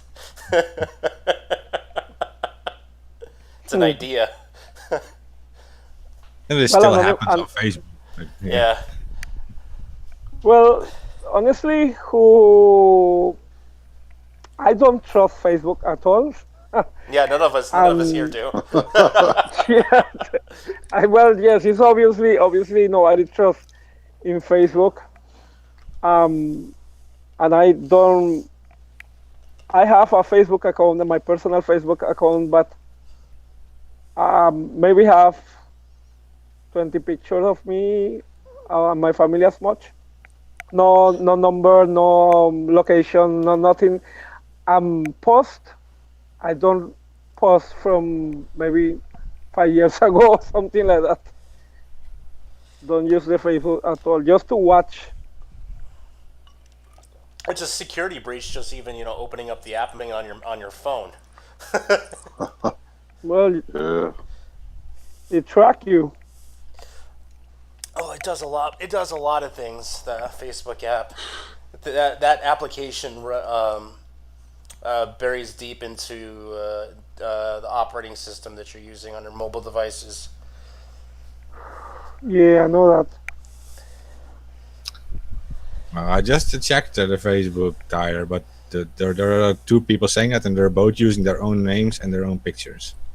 So I don't really know what that's all about. Well, you can't say anything on Facebook without getting haters. I mean, just pick a side. I don't know. It's it almost I can almost divide all of the social media social media sites by IQs. Twitter seems to be the higher one. YouTube high, Facebook low, VK high, Twit. You know what I mean? There's a higher concentration of psychos and control freaks and all on Facebook too. I mean, it's like the worst of the worst.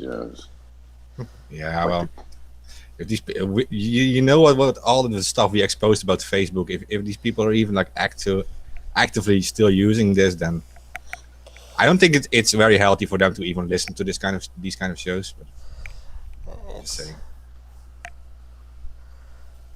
Are you saying they shouldn't be listening to us? I don't think they should. Well, even that's be why. listening. I mean, Let them just watch Honey Boo Boo or whatever, man. I mean, that's why we've been posting we've been talking about this for almost a year. Why we're on different social media sites other than Facebook, and it's primarily because of the security concerns and how degenerative the quality of stuff on Facebook is. It's like, hey, you want to see cat videos, or you guys want to see the Try It guys, or you guys, or you want, you know what I mean?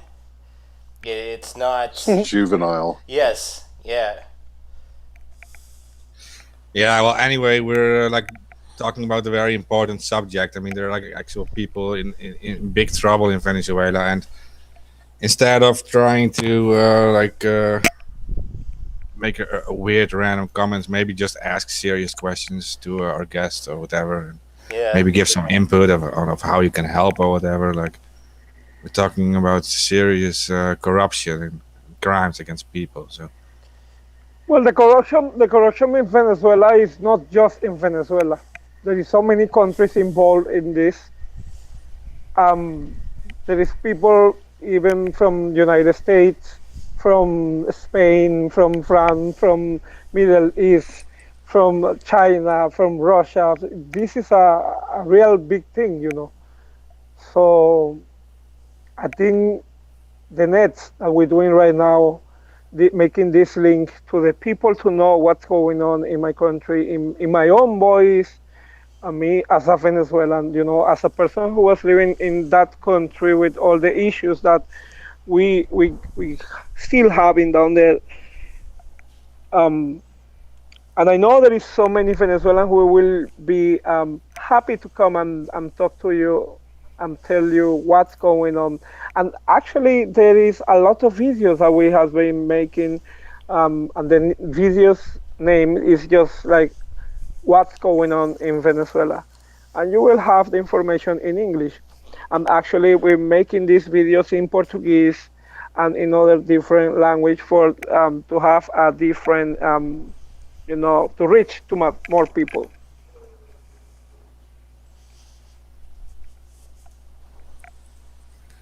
Yeah, you guys are doing a great job. I mean, like everywhere on Twitter, and I know for sure many people are reading the things you guys are saying, and we're trying to do our best to help out with it too. And I hope more people will awaken to all these things. I mean, it's very shocking. Well, with the experience we have in Venezuela, well, places like Brazil, they make the decision, you know, for a change to run away from the communism, from the socialism. They not only Brazil, there's so many other countries they understand that. Like Colombia, they make some elections. The other guy who lost, it was aligned with Maduro. And the same thing happened in Brazil. You have this guy Lula da Silva, who was is the ex-president of Brazil, involved with many corruption with Venezuela and the Odebrecht case. So these people, like him, is locked up right now. He's in jail. But even he being in jail, you know, his hands or the hand of the socialists, the communists, they all over. So we have to see the sign from away. We have to understand the things like like it happened in Venezuela, because in this way is the only way how we can, you know, prevent something or make a change before it happens. So the bad thing is all this situation happened to the Venezuelan people, right? But at the same time, it's a good thing because so many countries will understand what you should not do.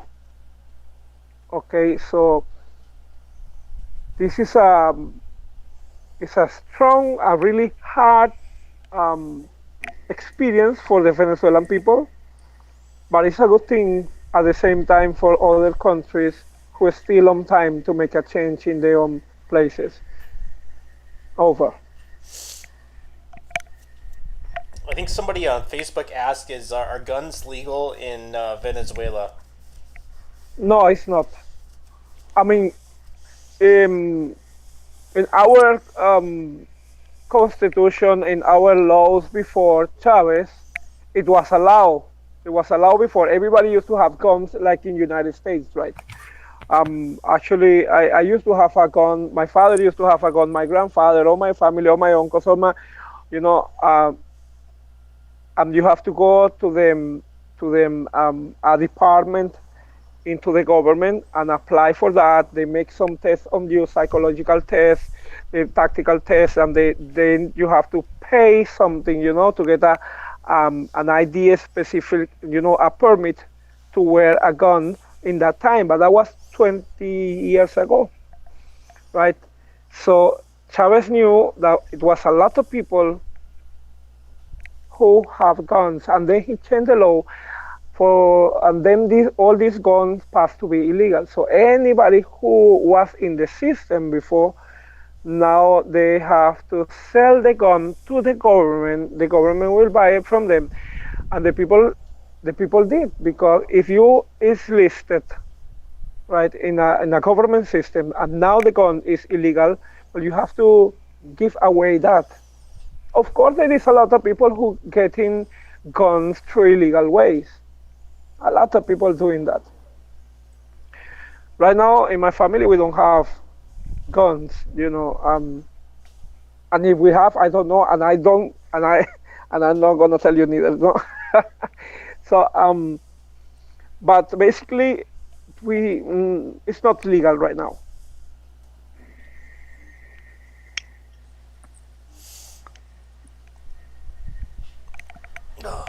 Actually, all the militaries, right, police, all these kind of people who have the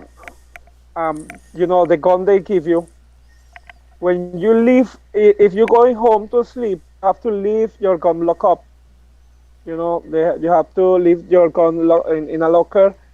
You cannot go away with that gun.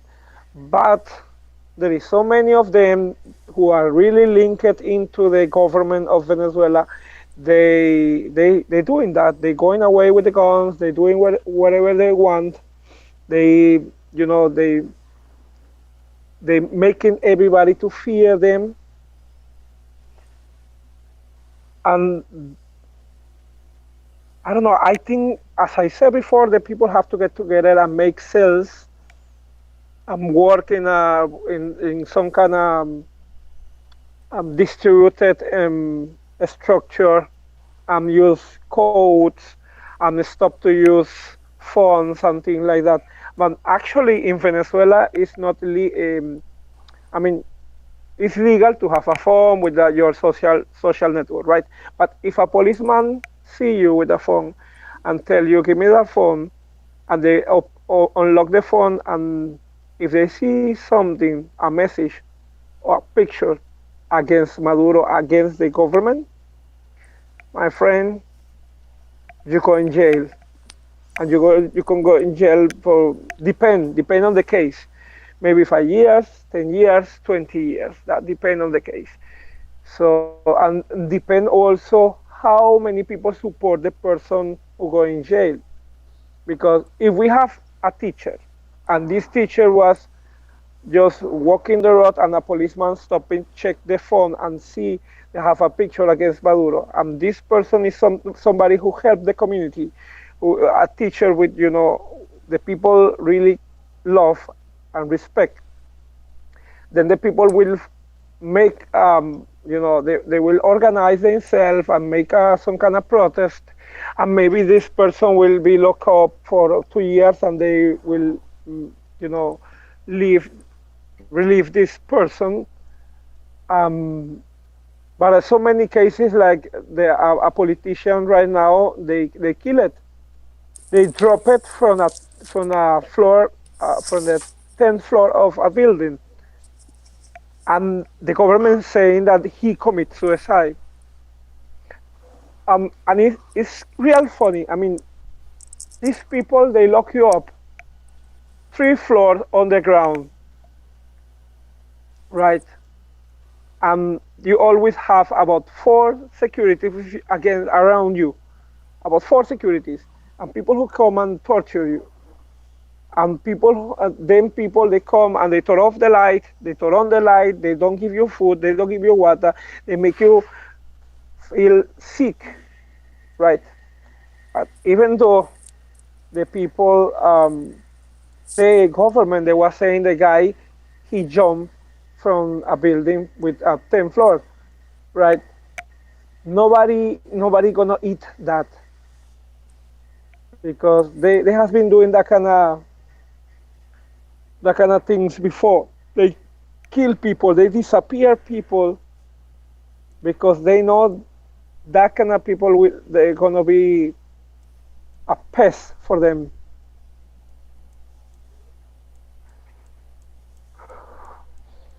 I'm not reading the chat right now. I don't know what the Oh, guy is saying. I'm reading in it. So one on says many blessings to you, PMV. You have our support. The other one says good luck, many prayers to you, Anon, PMV. Uh, some people bashing against Facebook, of course, because they were probably laughing. Let me see. Well, One person says, "I'm enjoying this life, so amazingly interesting." you know something. I really thanks to the people who is saying all these kind of good things. But let me tell you something about being lucky. I don't believe in luck. Okay, I believe if you believe you can do something, you will do it, and you're gonna be successful. But if you believe that you can't, you cannot do something, anyway, you're gonna be successful.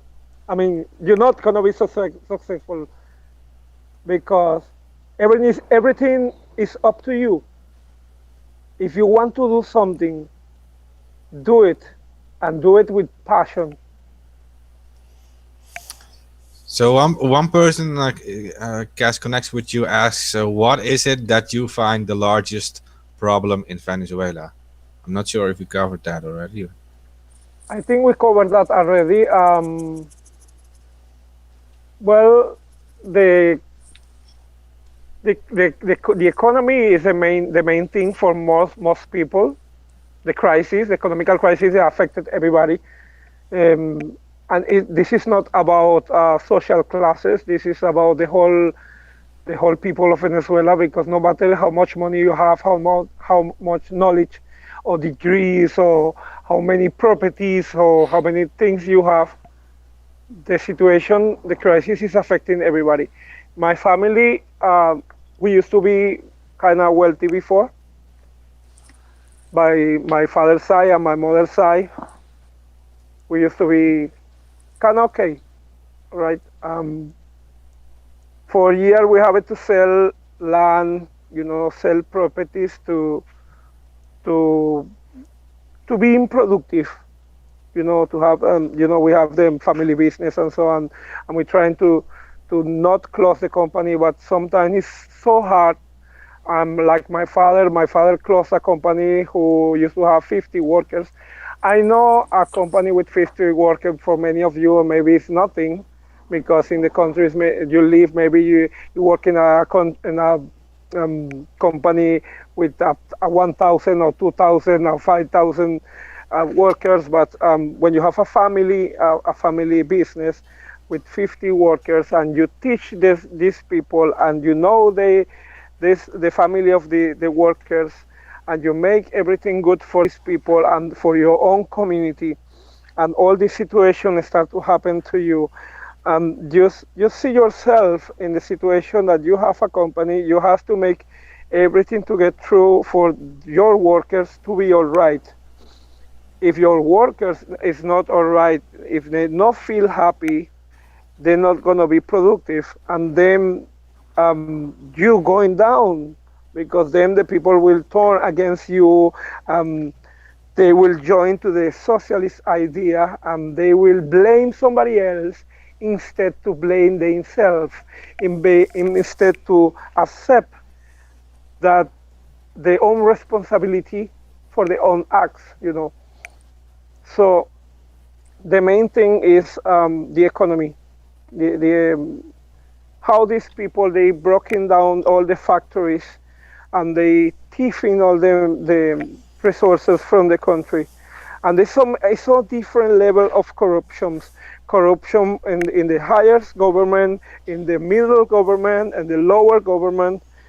The people, the regular people who working maybe in the, we have a factory in South Venezuela, and the factory, they make iron pieces, all kind of materials, right? Aluminum, all kind of different minerals. They make a lot of things with that, right? We used to sell all that to different countries before, But then they stopped to do that, and they were supplying only inside Venezuela. And Venezuela start to do import things. They start to close the factories in the country. So we stopped to sell things to other countries to get US, because everybody knows US is a strong currency right now. Well, besides Europe and the other Asian currency, I don't remember yuan or The yuan, yeah. whatever.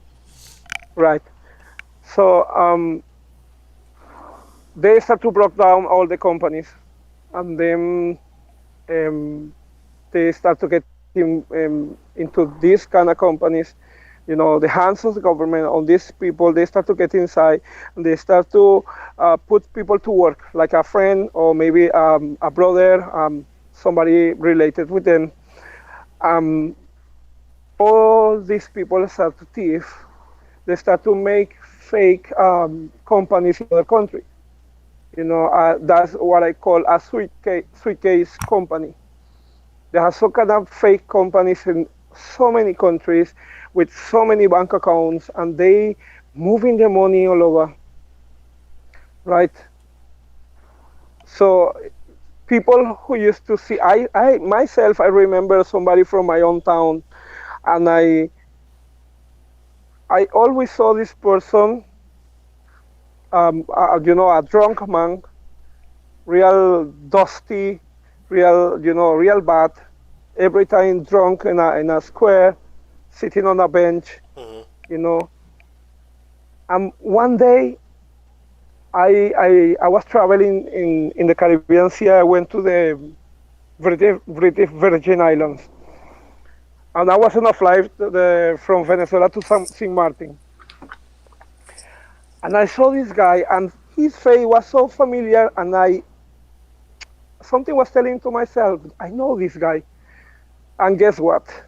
It was the same guy who never could afford a taxi before, and now he was traveling in an international flight to go on a Caribbean island, wearing Dolce and Gabbana, wearing expensive clothes, things that this kind of person will never dream in their own, you know, in their life. And then this person was so stupid because they don't smart at all. This person approached to me because he realized I speak English and a little French. He was needing, you know, to get information where to pick up the suitcase. And I do the favor to the person. Okay, well, you can get the suitcase right here and so and so. And this person just told me, no, you know, where are you from? Well, I'm from Venezuela. Ah, and I too. Yes, I think I saw you before. Where are you from, Margarita Island? Oh, well, nice, me too. And so, you know, we start to talk the conversation, and the man told me, no, you know, I came here because I have a friend who is into the government, and this person, they moving plenty money, and they building a mall. They built a mall in St. Martin in the French side named Blue Mall. You can check it online right now. If all of you have you know, access to Google right now, you can go on Google and type Blue Mall St. Martin. That mall was made by Venezuelans who are involved in the corruption. And I saw these people in the French side of the island, you know, shaking champagne bottles, expensive champagne bottle, spraying the champagne on the people who was right there. Real disgusting, the situation. The people was vexed, of course. But this person, they say, well, no matter, I'm from Venezuela, I will pay for everybody, you know. So the people, but some people, they feel okay with that because this person was making some kind of scandal, and he paid for everybody bill in this restaurant, right? Google says it's But how? permanently closed. Is that true? Huh? And What? Google says it's closed down. The mall. Sorry, I'm not hearing you well. I think Google's saying the mall is closed down. Which mall? The Blue Mall? Yeah. Well, it won't be strange if the mall broke down or closed down because these people, they make companies, they make buildings, they make things. At the end of the day, they cannot continue, or maybe it was a scam. I'm not really checking on Google right now, Hmm. but most the companies, most the kind of business these people was making at the end of the day was just a scam. They start to move plenty money. They start to pretend they was doing the right thing, but at the end of the day, it was a scam. Yeah, And that's what it looks and like online. there is another thing. I have a friend from a country, and he gave me an information about flies who coming out from Valencia in Venezuela. We have a city named Valencia, and these kind of jets, they're going to every Thursday. By the way, every Thursday they going to the British Virgin Islands to the Terence International Airport. So these people from there they going to Peter Island Resort at the British Virgin Islands. So and all these people, where they got the money from, and when you see the people is we call it ratchet, like cockroach people, people who is just dusty people who never had nothing and never study and never and they got all the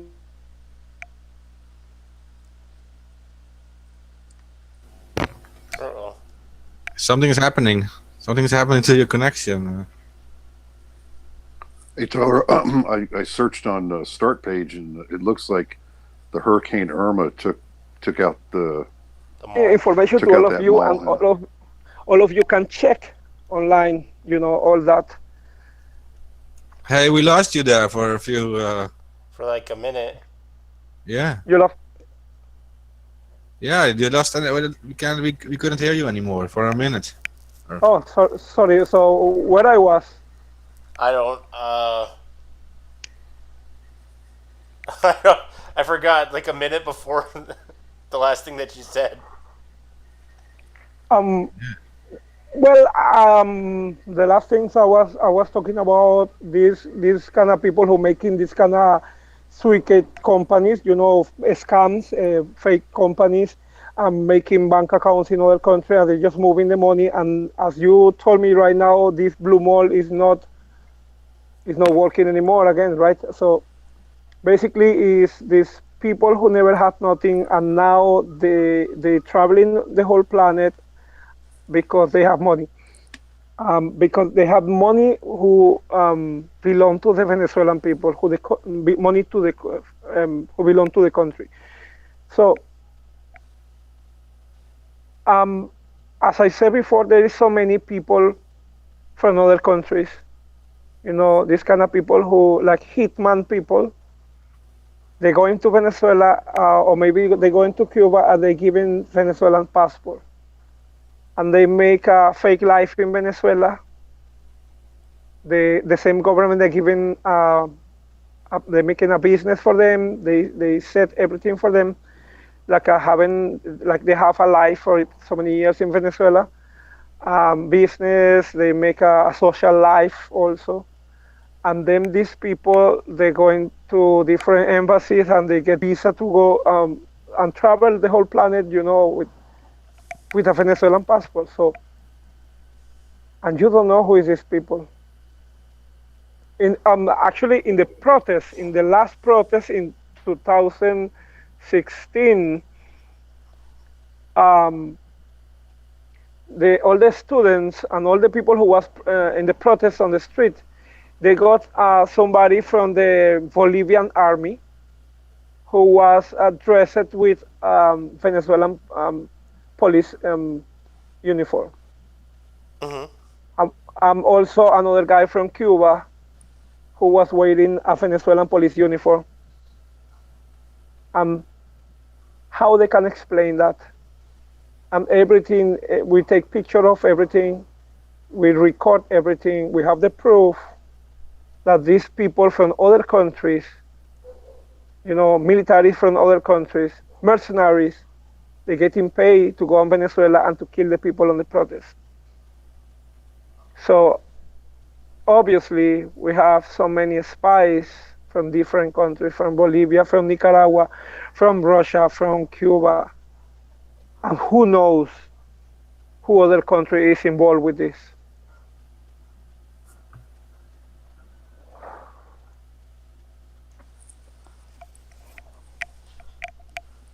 Exactly. I hope well this show or what we're doing today is helping to clear the mind of the people who have any question about Venezuela. If it's anybody any other thing that they want to know, I would like to talk a little bit about Venezuela in a cultural way. Venezuela is a country who received during the Second War people from so many countries. We received people from Spain. Spain in the Second War, they was in a civil war, by the way. Hmm. So many people from Spain, they went to Venezuela to make a new life. People from Poland, Italy, Germany, so many people from the whole Europe, they went to make a life in Venezuela. So when you go into Venezuela, you will find a piece of your land, of your homeland in Venezuela, because all these people who migrate from Europe and they went to Venezuela and make a life, they make business, they start to get money, because they start to work really hard for that and they start to get through it. We have so much in common with the whole world. Sometimes when I go another country and I travel and I go in another place, you normally see the food is totally different, right? Or maybe the music or something. But we have so much in common. I was in the British Virgin Islands. That's why I know people over there. Hmm. I traveled all this island a while ago. And I was about 6 months without to drink coffee. And if it's something really important for a Venezuelan is to drink coffee. You can kill a Venezuelan putting poison in a coffee. He will drink it. So I went to a place after so many months without to drink coffee because these people, they're more from the British descendant, right? So they have more British customs, and then when I get into this place, and this place having the same bread that we have in Venezuela. I was a French man who owned the place, and I see the French bread, the baguette, and I see so many things that we already have in Venezuela. I say, wow, this is nice. So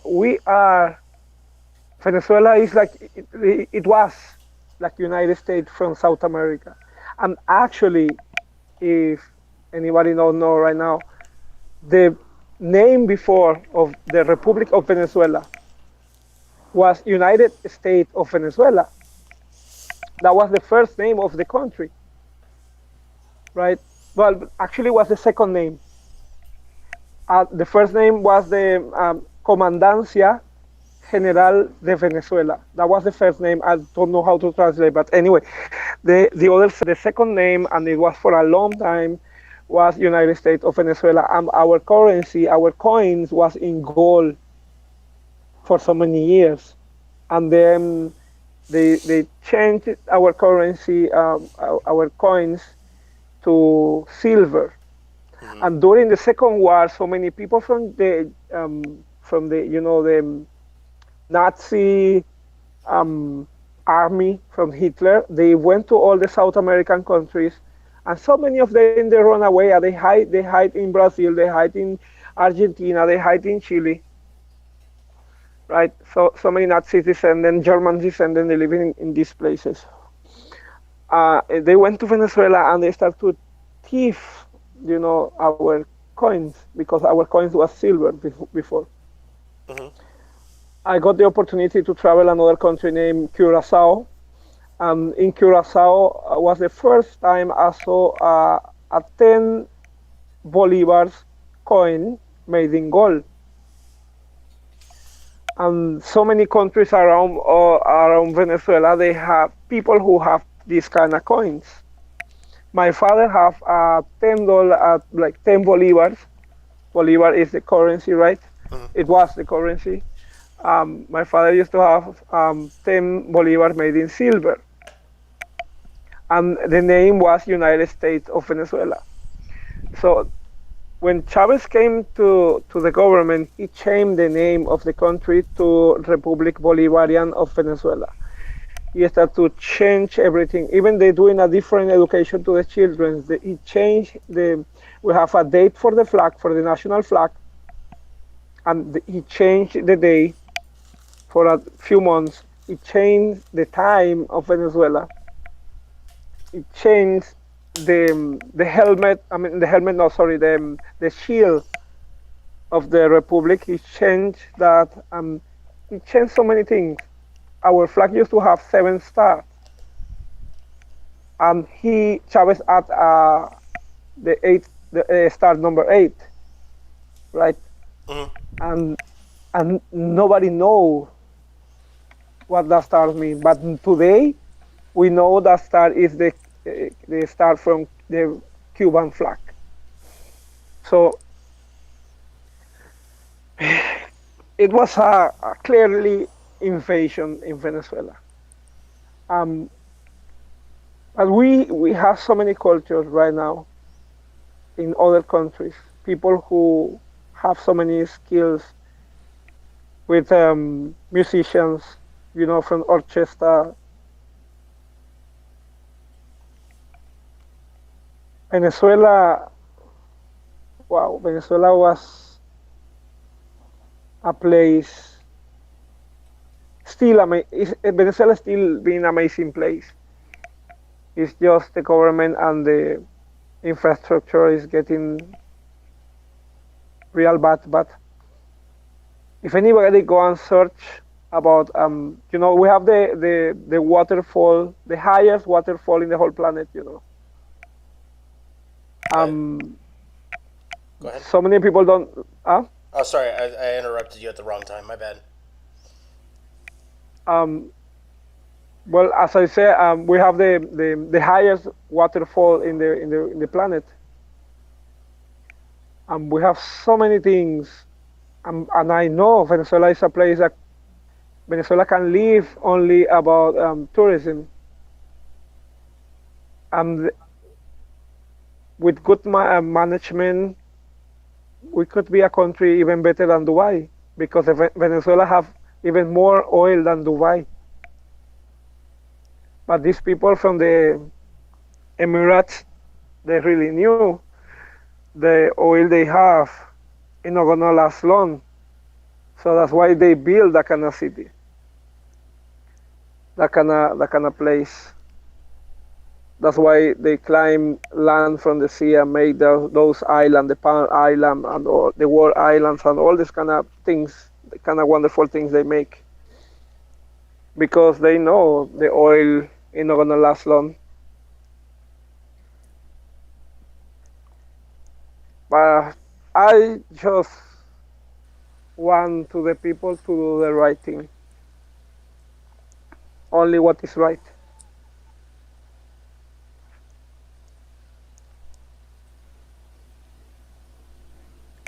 Well, I really appreciate for this interview today.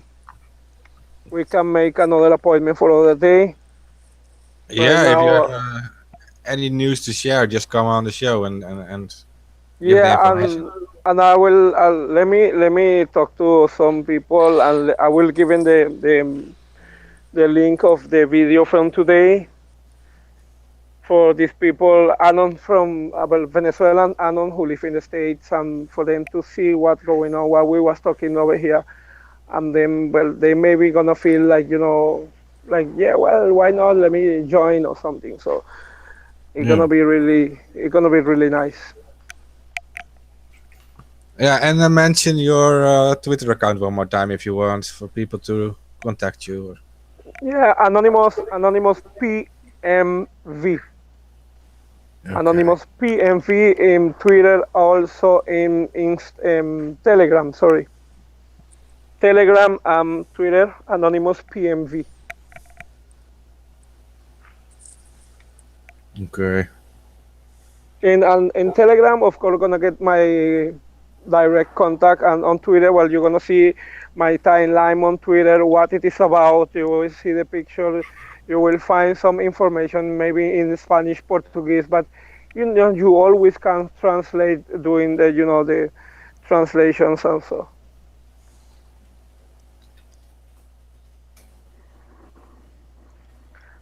Well, my friend, right now it's almost midnight. Oh, it's past midnight, and we have a nice full moon on the Caribbean Sea. Nice. Yes, a nice weather. Thanks God, all the tropical storm they pass. As everybody knows, this is not a secret. My landmark right now is in Trinidad and Tobago. That actually I put it on my Twitter account. And this country was passing through a real bad situation with some flood because it's passed through two tropical storms together. So it was so many days raining, and it's the Prime Minister of Trinidad and Tobago, they declared the country in national emergency. So it's real good to see the moon today, because we have so many days with a cloudy sky, and now it's really nice to see the stars and the moon too. Really thank you to all of you, all my new friends, the same idea of freedom and justice. Thank you very much for this night. I gone. Yeah, thank you too for coming on. I mean, we really appreciate it. It's a story that needed to be told. So, sure. I agree. Thank you very much, as always, for coming on. It takes a lot to speak out in these times. So, thank you for willing to be able to stand up for the people of Venezuela. Thank you.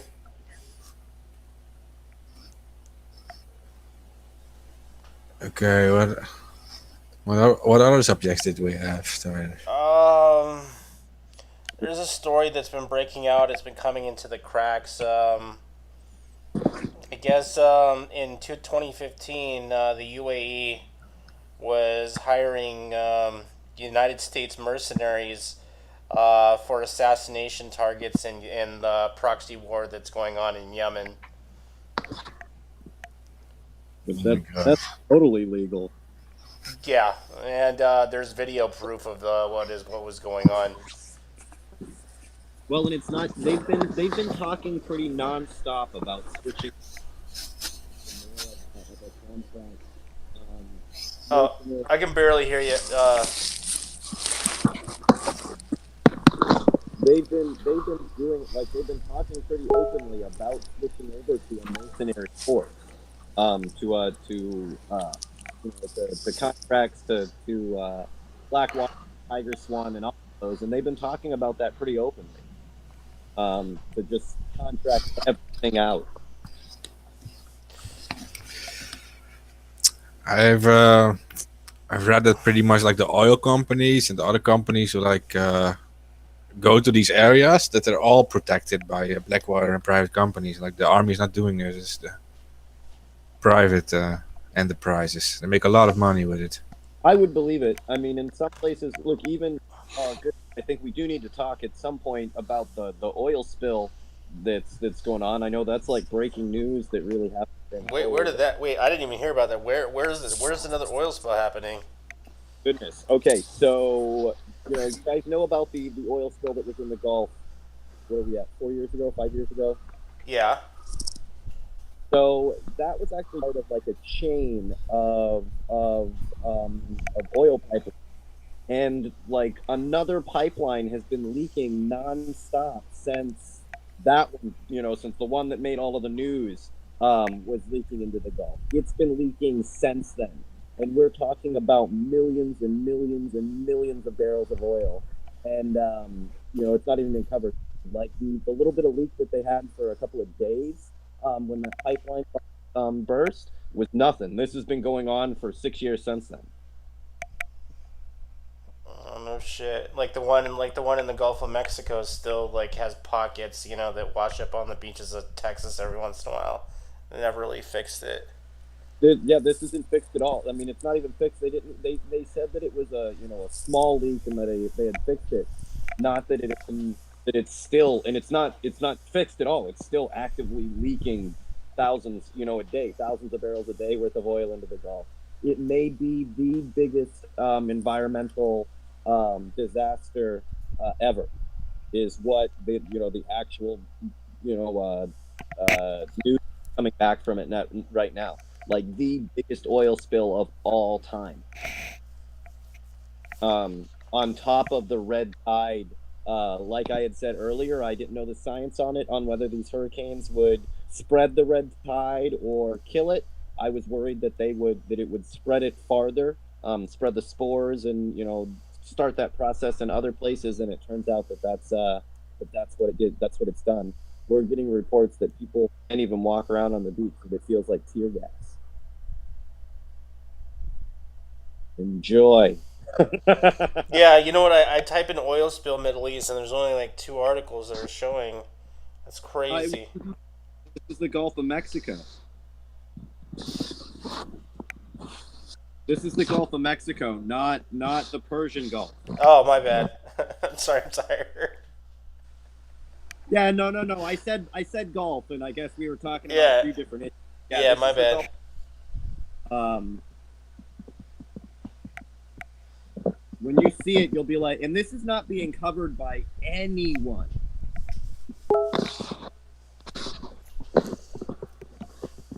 Where's this thing located? Off our coast, or I mean, what part of the Gulf?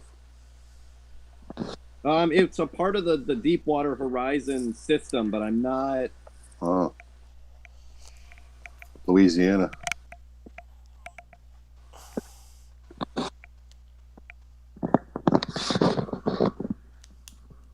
We'll get you a name of the actual drill site here in a second.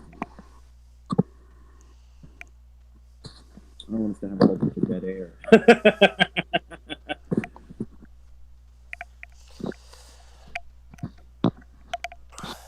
Yeah, I was like, sorry, I was like in my head for like when you said Gulf, I was like, oh, okay, Middle East. I was like, wait, what the wait? Yeah, so this bad boy's been leaking for 14 years.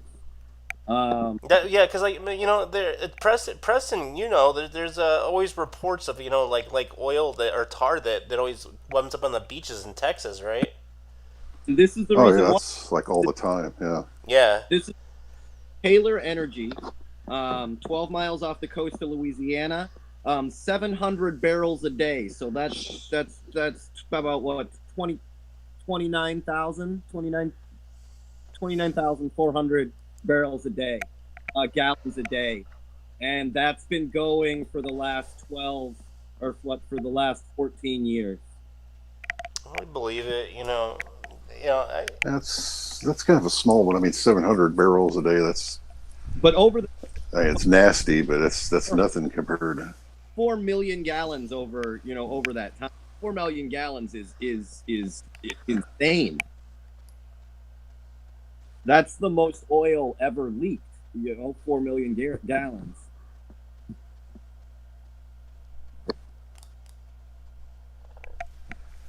Now, like when what was that hurricane Katrina way back in 2005? I mean, that wiped out platforms that had been there for years, and they didn't even replace them. They weren't putting out enough to even worry about. But it's like, I guess if their auto shutoffs don't stop, or it's like they don't even care. They just kind of abandon them. It's like, oh well, they're moving on to bigger and better things. It's Oh, or they'll like close the shell company, that it was under, and I mean, there you can't even find who owns it. Like, whose oil platform is this? So when there's a spill, there's not even anybody to go to. The money's already in its offshore bank accounts. There's nobody to take to court. There's places in Africa that they exactly that they let it run directly into the water supply. What are you going to do about it?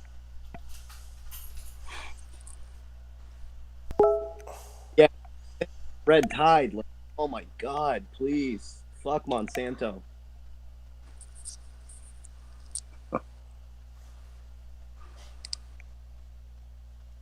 But it's one of those that they're just not covering it. So as people, if you look, there's all the fish in the area have these like crazy high rates of cancers and tumors and all this stuff related to oil, and they can't figure out why, and it's because of this. There's toxins in crude oil. They're there, but Well, it's where it's supposed to be, locked up in the middle of the earth.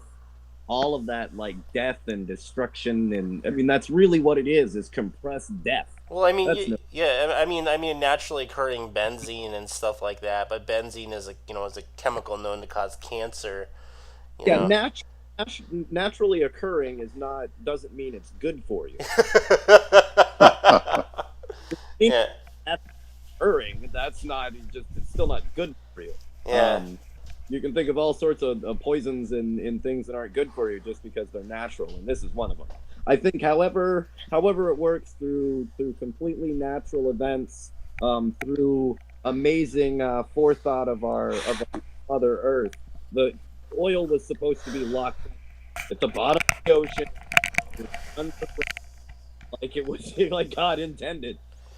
I mean, I think oil has a purpose. It's not in combustion. It's in it's you know what I mean. It's like we need lubricants. But we can do that now. We know now we have the technology to do it. Well, we've actually had the technology to make natural oils for from alternative sources. We've known for the last 70 years. So there's no excuse why we're still pumping it out of the ground. There's plenty of other alternatives at this point, right? We're held back by the oil industry, by these industries. But yeah, I think it had its time. Like, we got to where we are at some extent because of the cheap energy that oil produced. I'm not denying that in any way, shape, or form. What I'm saying is that technology's time is and should have passed probably 40 years ago. Right, it had its place. We've moved on. We really look up. We probably should have just started off with solar energy and not went down this path of oil to begin with. But it did allow us to get to some of the places that we are now. Fine, let's move on.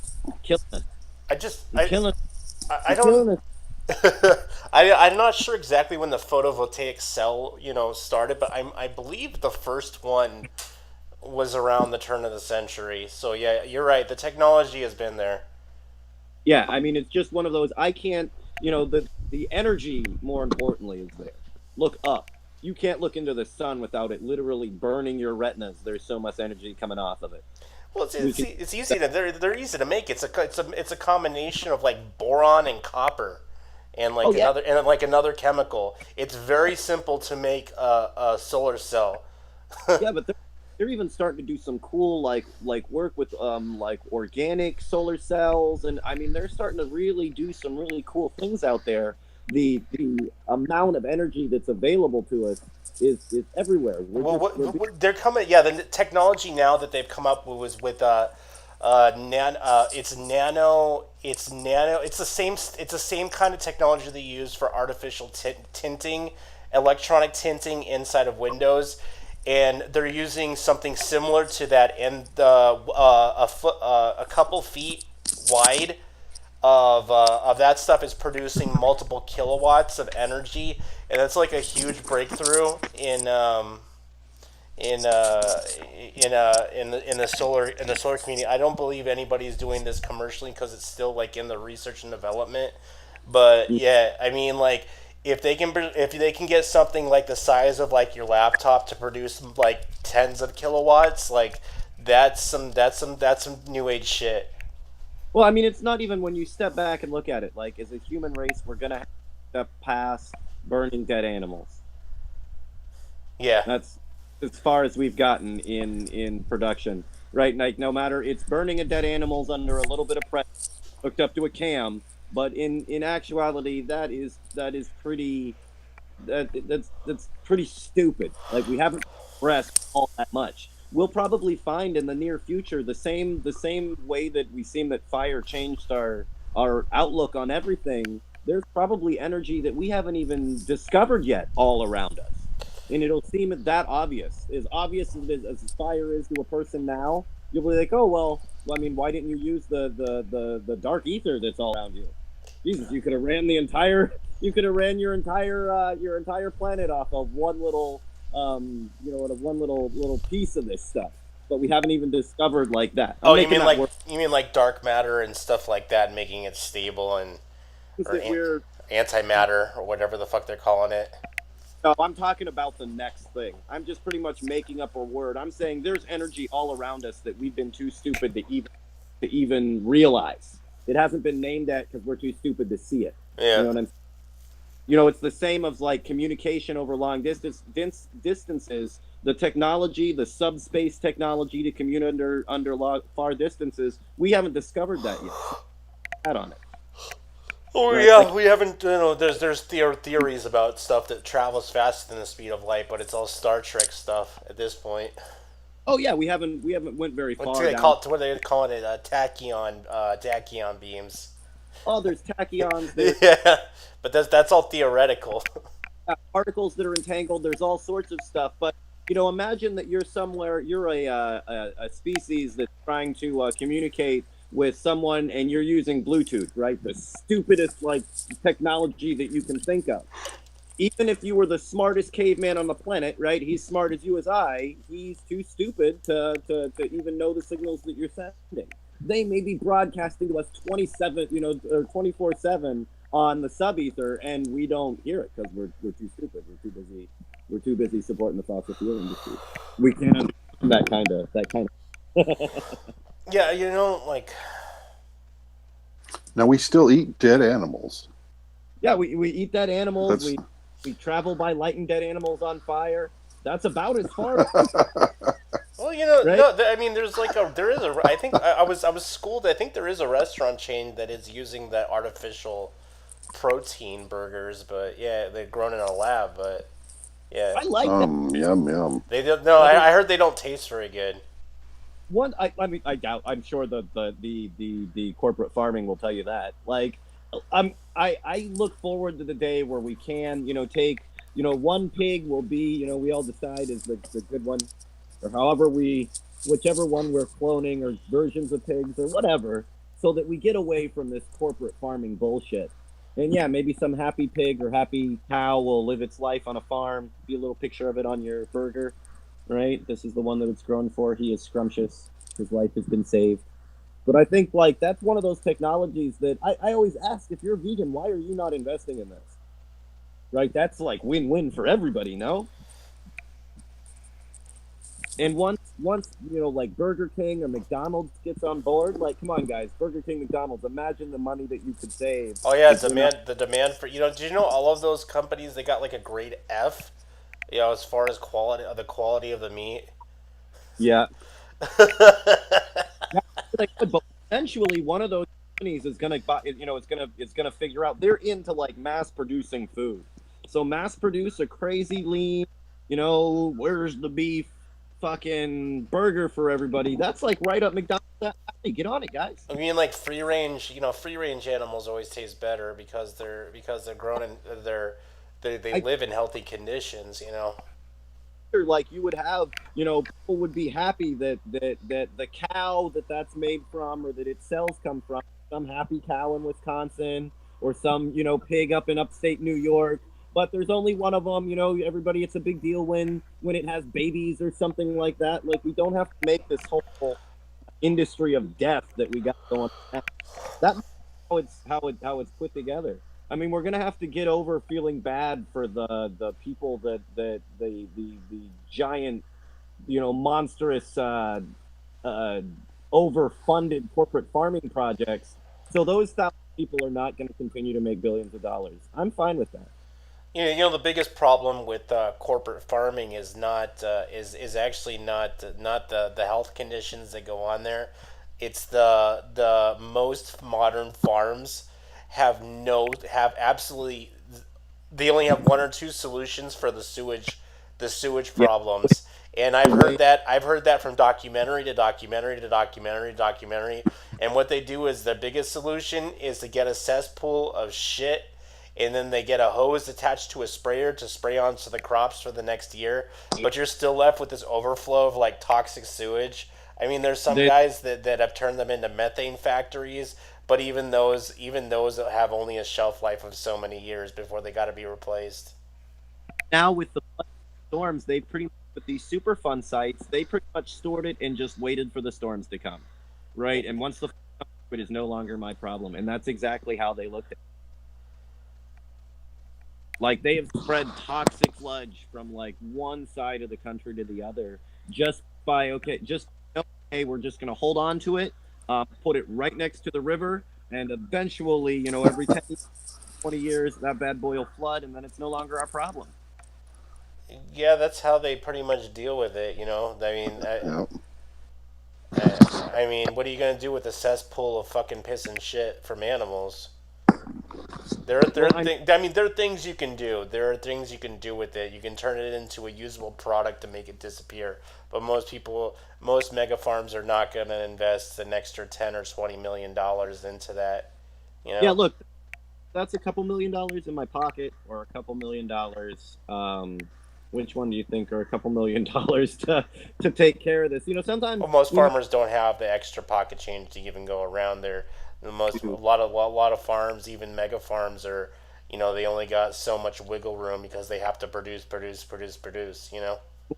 these places are all owned by 2, 3 companies, right? Purdue, fucking, they're not like these. They try to spin that crap like there's some struggling small town farmer here trying to compete in the world. Fuck no, right? When you go to the store, there's 1,000 different labels on it. They're all made by the companies. They're all the same giant corp, right? So no, they're not struggling. They will pocket a couple $1 million rather than a cesspool. And whether it poisons the water or the small community around that spot, they don't give a shit. Yeah. And it's not like they'll go to a community here in Wisconsin, right? They'll have the corporate farms come in. They don't hire people from Wisconsin, right? They hire people from out of state that'll work for absolutely nothing for 6 months out of the year. And the small communities around these giant farms starve to death. You can't drink the water. You can't plant your food, right? Like it's a nightmare. And they don't hire you, and you can't work for $5 an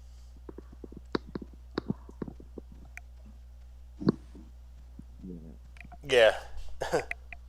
So that's all kind of on the positive note. Weed's legal in Canada, guys. Like, Yeah, that's becoming into a bigger issue, that I thought it was. Weed being legal. Now there's talks about not letting Canadians in the weed industry into the United States. South Korean citizens in Canada will be punished if they're caught if they come back to their country and they've used cannabis. I mean, like, okay, well, the South Korean thing, they're going to be punished anyway. South Korea, like Asia in general, is real hard on weed. As far as the rest of them, it's not that big of an issue unless you're a square. well, our country seems to think it is. I mean, they're not allowing Canadians into the country I'm who are in the weed industry. I mean, those are the reports. I don't actually know if they're really enforcing it. Well, the big companies. So I know Marlboro is like now pushing all the way through with buying several weed companies. Aspen, I'd have to look up what the company is. I don't want to go on here just because Oh, people. Anheuser Busch has their own cannabis going on, cannabis country company. There's a lot. Like as far as the big companies are concerned, they're investing as they normally do, no holds barred. Canada did not.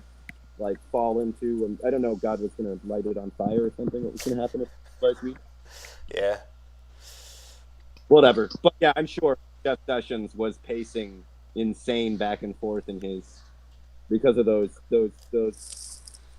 damn Canadians.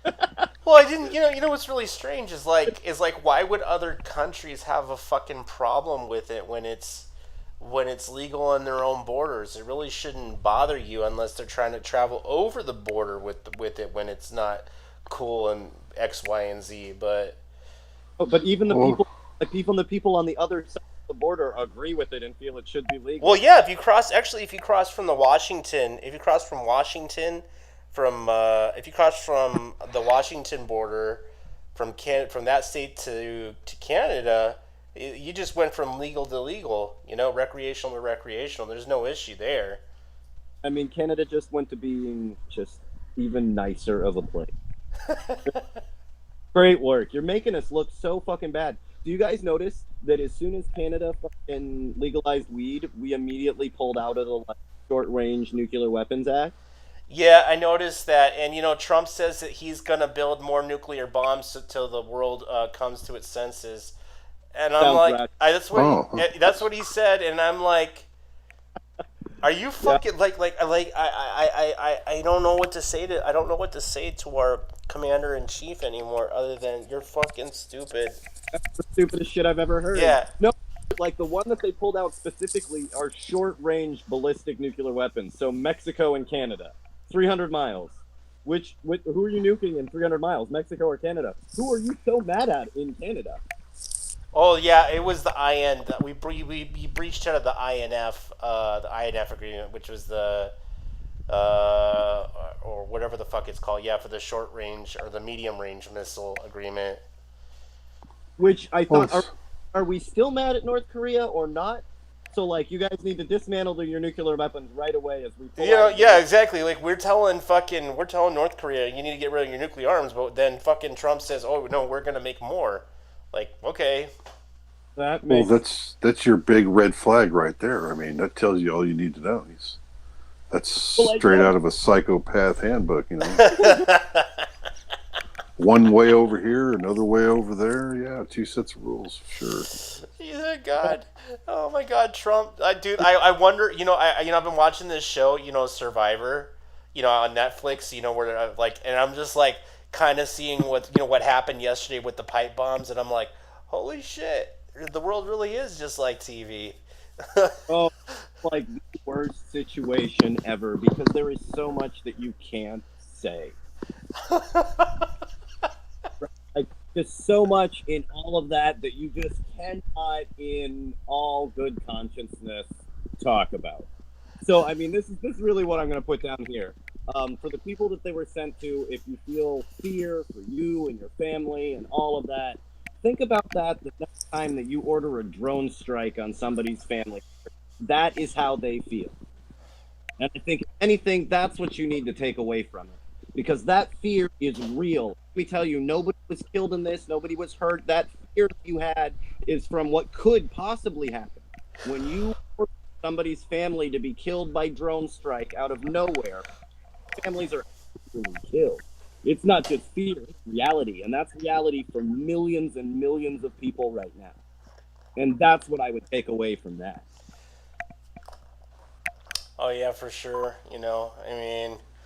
But yeah, I'm sure it was some like white supremacist, white nationalist fucking hate group that always sold bombs. No, I always, and I always say the last time that something like this happened, we knew it was the CIA with the anthrax letters. It's just the three-letter agency just playing their deck of cards. They only have so many tricks, if you notice, and Yeah. they rotate through them fairly quickly. That's what amazes me. They've only got a small set of dirty tricks. Yeah, remember and they're really not that smart. Nobody died from the anthrax letters either. Remember, Yeah, but the same thing happened. that's how we end up going down roads that they set up. The game is to discredit you, is to play all that bullshit. And I rather not even go down that street. Look, the CIA and FBI and all these assholes set up false flags. Is this one a false flag? Fuck, I don't know. Was the last one a false flag? I don't know. Was the one before that? I don't fucking know. But one of them was. right? Out of the hundred. Well, we know because of that Dropbox, and one of our guys is in jail or in prison right now, so we know the anthrax was.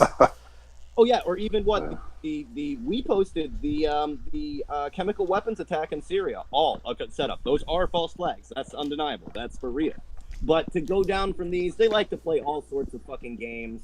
You know, was one of the bombs a false flag? Was all of the bombs a false flag? Was none of the bombs a false flag? And y'all are just politicizing it. I don't know. Y'all are corrupt as motherfuckers. I can't trust you as far as I can throw you. Right? If you didn't do it this time, you've done it before, and you'll do it again. And that's where I'm fucking pissed off. That's the problem. But they'll use like a false flag that's a horrible event, or set up something that the whole thing was real, but then they did put a little bit of blood or a little bit somewhere that is off center so that they can discredit you with. Right? They're not stupid. They'll use those things. The whole thing was real, but we added this little bit so that the conspiracy theorists and the people that take notice of that stuff, we can discredit them with it. So the mom that's crying there or the family that's hurt is completely real. They don't realize that they spilled a little bit of fake blood too, to discredit people that would take notice of that kind of stuff. Yeah. Right? So it's better to just not even play the game. I know you're dirty. I know you set up false flags, and this could be. Right. The point is to make it so you can't do that anymore. Right. In the laws.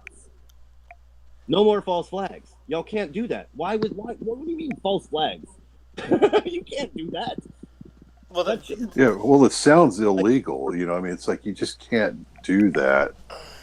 And then the fake media and all of it. I mean, there's how many laws get broken when these agencies do shit like this? Yeah, and we all and it just blows over. It's like, oh well, yeah, it was this rogue group. We'll go arrest them. You know, used to be rogue groups got arrested. Now you're told, hey, they're a rogue group. You know, like look. Okay. It's not even rogue. It's not even rogue at some point. Look, it needs to be written into law that you cannot use our media as your own personal propaganda tool. Right? There's no reason for you to have a law that says specifically that you can do that. There needs to be a law saying, look, you guys can't set up false flags. Ever. False flags are illegal. You get caught setting up false flag, you're asking to go to prison. Point of a false flag is to trick me into doing something I don't want to do, right? Like kill people. Well, those, from what they were showing on the news about the bombs, like they weren't that sophisticated. I mean, it's the same pattern as the anthrax letters. I don't know. Exactly. It's so fake. It's so fake, yeah. I mean, they were not designed to go off. I mean, the anthrax letters, remember the anthrax letters? They were right before an election, too. Yeah, but look at this, right? So, I mean, they'll discredit us with calling it out. We know you guys set up bullshit like this. Now, all of the other bombs could have been completely true, but then the one that they took a picture of for CNN was one that they made up, right? For publicity purposes, to push some sort of fucking narrative. Right, that the bomb that he actually sent didn't look all that impressive. They need something that looked like a Harry pipe bomb. But the actual action was real. Some dimwit sent off a bunch of bombs. How can we use this to our advantage? And that's how they look at it. It doesn't have to be fake for them to use it to their advantage. And then when you take notice of things like, oh, hey, how come the stamps aren't right, or the mailing address isn't right? Nobody would have been able to sell this. Well, that's because, this is a setup, but the actual event isn't, and we can use that to discredit you. They're snakes, y'all. They're snakes. Sometimes it's just like this Khashoggi killing. I can't figure out why they do it.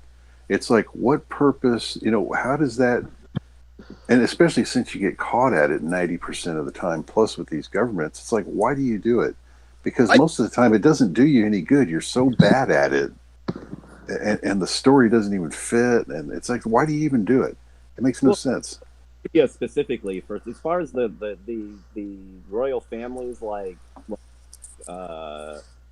don't know, standing in Saudi Arabia, they don't really care. So this is like a huge story outside of Saudi Arabia, but inside of Saudi Arabia, leaders have people killed all the time that speak out against them. No shit. They got a whole fucking prison of them. So they're not quite as surprised as the rest of the world is that, this guy was killed and dismembered in Saudi Arabia. They do that all the time. Shit, look, don't be gay. We'll check your ass off the top of a building. right? You know, public executions are fine. You know, the genocide is fine. They're not as shocked as we are at it. I don't think they expected anybody to care. It was a Saudi citizen. They said that, you know, he disappeared. That's the same story they give for anybody they disappear. It's the same story we give. Well, they could have made it just say, hey, the guy had a heart attack. You don't have to chop up his body and do all this other stuff. See, that's what Yeah, I mean. I It's see. just I like, don't think. I don't think. It's what a are you well doing? It was know? not a well planned assassination. It's like a bunch of F troop cops or security people are just like scrambling. It's like number one is like, well, how do we kill this guy? And then you kill him. It's like, oh man, we got this blood and everything all over. Now what are we gonna do? Chop him and up you try in the to bed. clean up. It's like, yeah, you didn't even have a plan. It's just like the king said to kill this guy. So you just went and killed him, but you didn't even have a plan. It's like, oh fuck. Well, now we got to chop his body up. It's like, and then you get caught at that. It's just like, what the hell are you doing?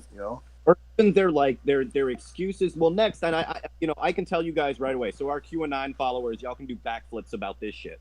The next thing to come will be the fall guy, right? So first it's denial. Once you can't deny it anymore, right? Then you switch to the, random violence. If they don't buy the random violence story, right, then you go to the fall guy, right? And the fall guy will be these rogue agents, the captain or lieutenant. You look at like Abu Ghraib, they'll put it on some PFC set up a fucking torture prison. Yeah, I buy that, right? So they'll set up the fall guy, and that gives them an out. And this person's willing sometimes to be executed. This person's willing sometimes to go to prison. They will pin it on somebody as being the one that was in charge that isn't the leadership. But the point is to make, this is what happens. It's no coincidence that it's everywhere. If you're in the Middle East, if you're in one of these totalitarian states, this is what happens to journalists, right? Either way, like the story that he was tortured and killed is what they wanted to get out. Fear. This is what happens if you speak out against us. The royal family ain't going to prison for this. You had a man tortured and killed. The U.S. right? is not going to do shit either. They have us by the balls. They have all the fucking.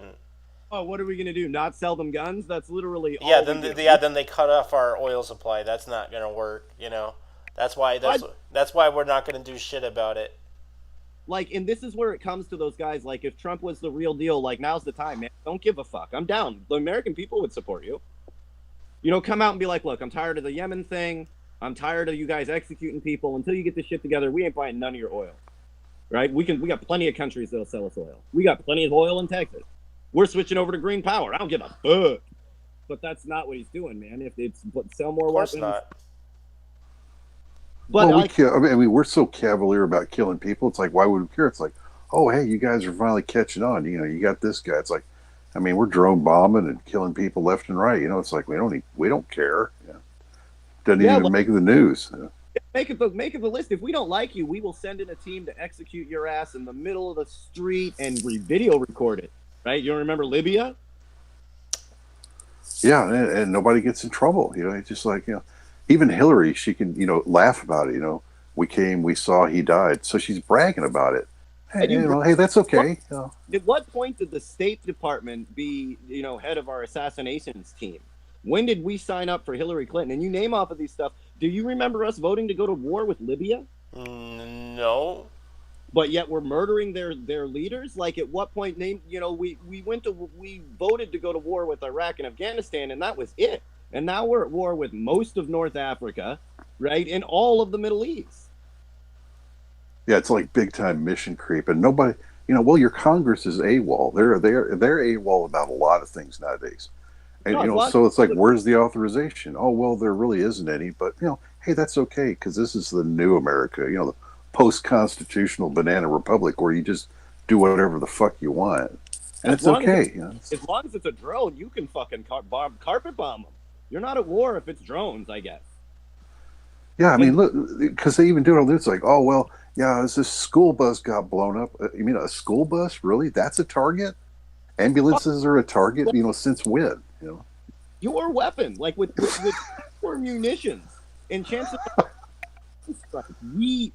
that's the deal. They'll rent out our weapons.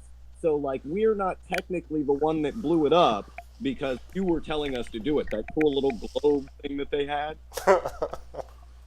Ask it like that's what makes this. Well, that's funny coming from people who always push admiralty and contract law, because there's a contract there somewhere for that shit.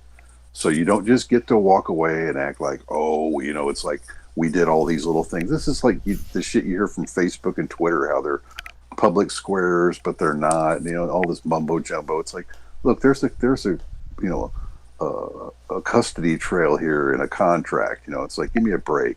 It's not okay. You can say that shit all day long, but it's not okay. Yeah, look, why should American, and almost exclusively, why should American weapons be used to murder children? A fucking school bus? There's no way we should ever sell you a gun again. Any weapon whatsoever. You blow up a school bus. That's it, man. Sorry. Yeah, I mean, and people. I mean, they're just. It doesn't even shake anybody anymore. It's like, oh yeah, they blew up a bunch of kids. No, oh well. You didn't see the sword dance? We did the sword dance. Oh no, I mean, yeah. See, people don't even get that. It's like when I saw that, it's like, well, that means you're going to war. And sure enough, here you go. It all ramps up. It's like, what a surprise. But nobody else gets that. Yeah. Oh no, we got the big picture of our hands on the globe. Ooh, ah. Oh, yeah. When it was the big hand job. The Soren. What was that called? The Soren or whatever the fuck it is. These people are all nuts. Okay. Look at the way they act. Look at the things they do. They're cuckoo. You or I could not get away with anything along this line and then smile about it and all these dead bodies and then act like it's okay. That would never fly. It's like we were talking earlier about the UN. I mean, come on, like this is an active genocide. An active genocide by people that like, I mean, this isn't hidden. We're talking about it on an internet fucking podcast, right? And they don't do anything. Start freezing those fucking accounts. Like, their power is in money, and that is it. Like, you don't get to wholesale murder people for what? And like, we don't have there is no justice in any of that. They're not going to be held accountable for any of it. He's not going to be at he's not going to be, right? The International Criminal Court is not going to see the Prince of Saudi Arabia that is guilty of having a man, tortured and murdered, and has had plenty of other people tortured and murdered. It's all a sick joke. None of it means anything. You're so craven and so despotic now that none of this even registers. It's just okay. It's like, oh yeah, go ahead. It's like, doesn't make the news, doesn't shock anybody. There is no standard, or you just do whatever the fuck you want. It's no big deal. I called the prince and in very harsh words asked him, "Did you have that guy tortured and killed?" And he said no, so it's all good. I called a guy that is in the middle of an active genocide that has like thousands of people a year tortured, imprisoned, and murdered. And he said, no, it's all good. I didn't do it. Just like any other mob boss that you would call. Right? Did you have Fat Tony dismembered and fucking... I don't know what the fuck happened to him. Yeah, they act the same way. It gets to it has the same look to it in the end. They bought it as well as like is they're the only people that would buy it that way. Like if you went to the DA, like you said, okay, yeah, there it goes. What'd you say your man was? Like Tony the Executioner? Yeah, he says he's fine. They would just happen to go fishing that night. A lot of crazy shit happens fishing. Yeah, there was an accident. There was 15 of us, and it was a fist fight. But then we got carried away, and there was an accident, and then he's dead. Yeah. Well, hey, that's not an excuse, man. That's that's the worst story you could come up with. But in today's world, that actually flies. They go, oh, well, there's an accident. Oh, fuck. Well, you guys are all right. You're good guys. I mean, an accident, Like, what would make you think that? That was my thing. Like, in all of that, when you got off of the phone, you're like, oh, yeah, he totally had them killed. Yeah, we're okay now, King. We took care of it. We covered it up good because we told him that it was an accident. Oh, fuck, yeah. Well, man, you guys are good. I mean, that's the best story we've ever heard of, man. It was an accident. Fuck, yeah. He fell down some stairs. He threw himself off a building. That shit happens. It's like the suicide. Remember the madam that was going to release all those names? She said if they prosecuted her, she was going to release what number one was. Lived her whole life, no problems with depression, hung herself in her mom's garage. Crazy that. It's coincidence. Yep. There's a lot of coincidences. Well, a lot of these people speak out. That speak out. It's one of those things that goes together. It's like a genetic thing. That if you speak out, you're predisposed to being extremely clumsy. For like throwing yourself downstairs or out windows or like shooting yourself in the back of the head. 3 times. Yeah. You'll get out without them actually taking anything, which is, I think, the only point of a robbery. Oh, you were robbed at an ATM. Did they take anything? No. Well, then it wasn't a robbery, right? You were shot at an ATM. That's what that means. They didn't take shit. You weren't robbed.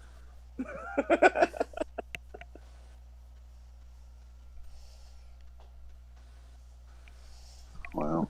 Yeah, no oversight and like complete. I mean, No. The Saudi Arabians deserve to be in prison as much as Bushes deserve to be in prison. You're a war criminal.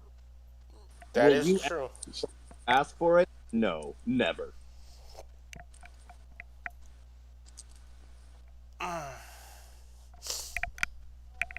It'd be kind of crazy if we had public beheadings, in the street like they do over there, though.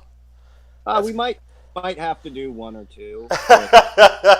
Well, that's what it's going to come to. I mean, it honestly, it will. Vigilante justice will kick in at some point when it just becomes so obvious that the cops and this government and all the rest of it are just full of shit. Well, it's just, and it's just that none of it's really real. So yeah, I mean, the people that they oppress are the unarmed, like our police department, just keep on getting more and more tanks and machine guns and fucking attack dogs and all of that stuff, while criminals pretty much fucking operate without impunity at this point. I mean, criminals all out, whether you're in the civilian sector or the private sector or government sector. Yeah, it's a free reign, man. Just do whatever, because the optics are nobody gets in trouble for anything anymore. So as long as that's the case, just run wild, man. Do whatever the fuck you can get away with and think of. Go ahead. Yeah, we're just gonna turn all of these hotels into prisons overnight for the elite.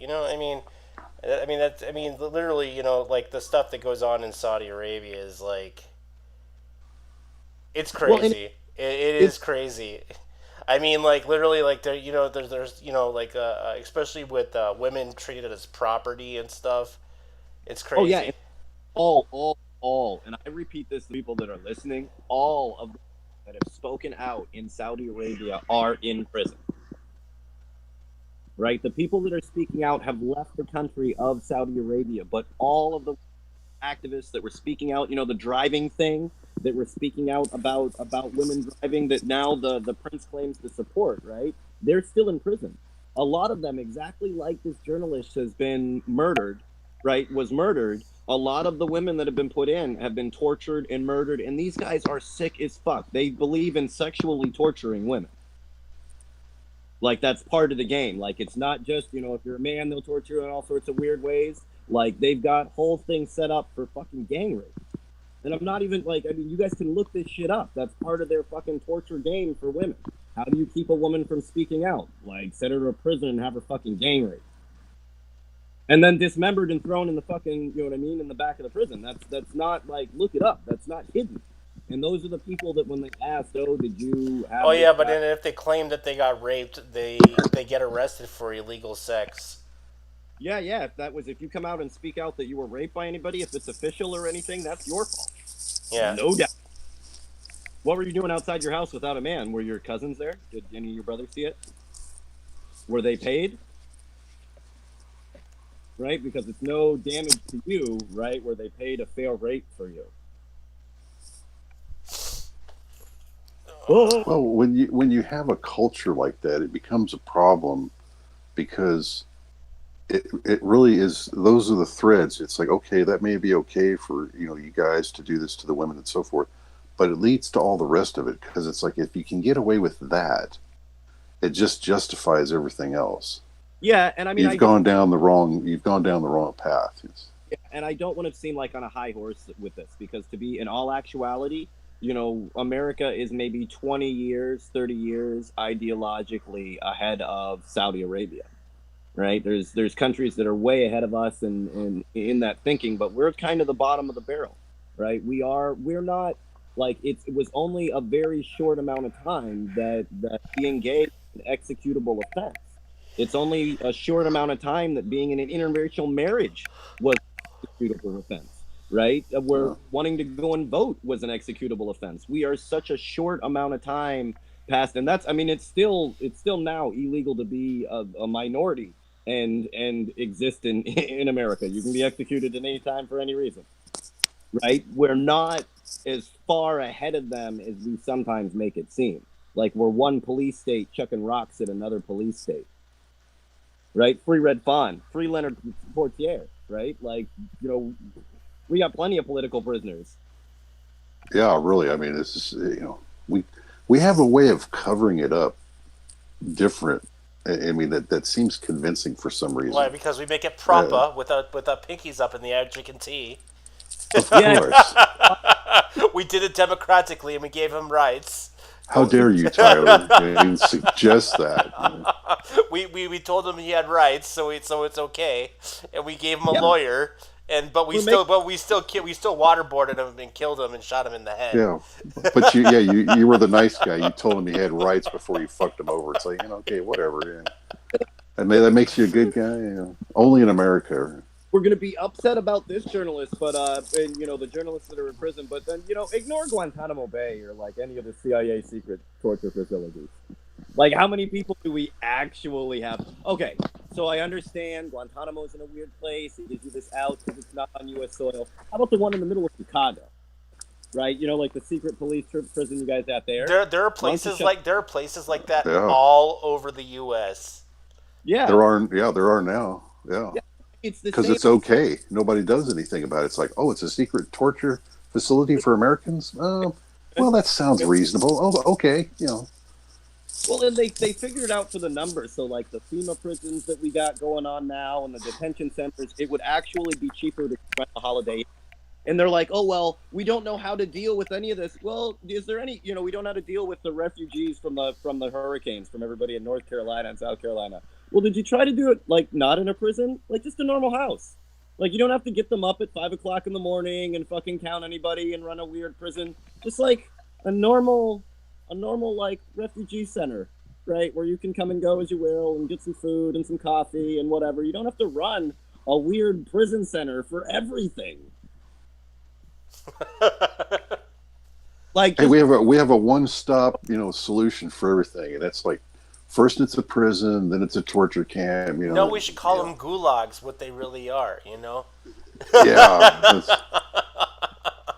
But we call it. It's like we'll come up with a catchy name. It's the prison industrial complex, or it's the private prison. You know, private public partnership, or some bullshit. You know, it's like, no, it's a freaking prison camp, man. It's not like you can't tell, right? Like, it has all of the telltale signs of the prison camp: the dog run, the machine gun nest, the barbed wire. Like, this definitely looks like a prison camp, right? Just a normal Holiday Inn would have been fine. What's with the fucking machine guns? Yeah. Hey, everybody can come and go. You just got to check in with the guards before you leave. Yeah, yeah, that's how that works. It comes out. Or hearing their broadcasts are the creepiest things ever. Like, they sound like their standard prison broadcast. But, like, everything that they're doing, you could do without the prison. Like, you need a place to stay that has food and water and the things in an emergency. Why does this have to be a prison? Right? Holiday Inn does it for cheaper, by the way, without prison guards.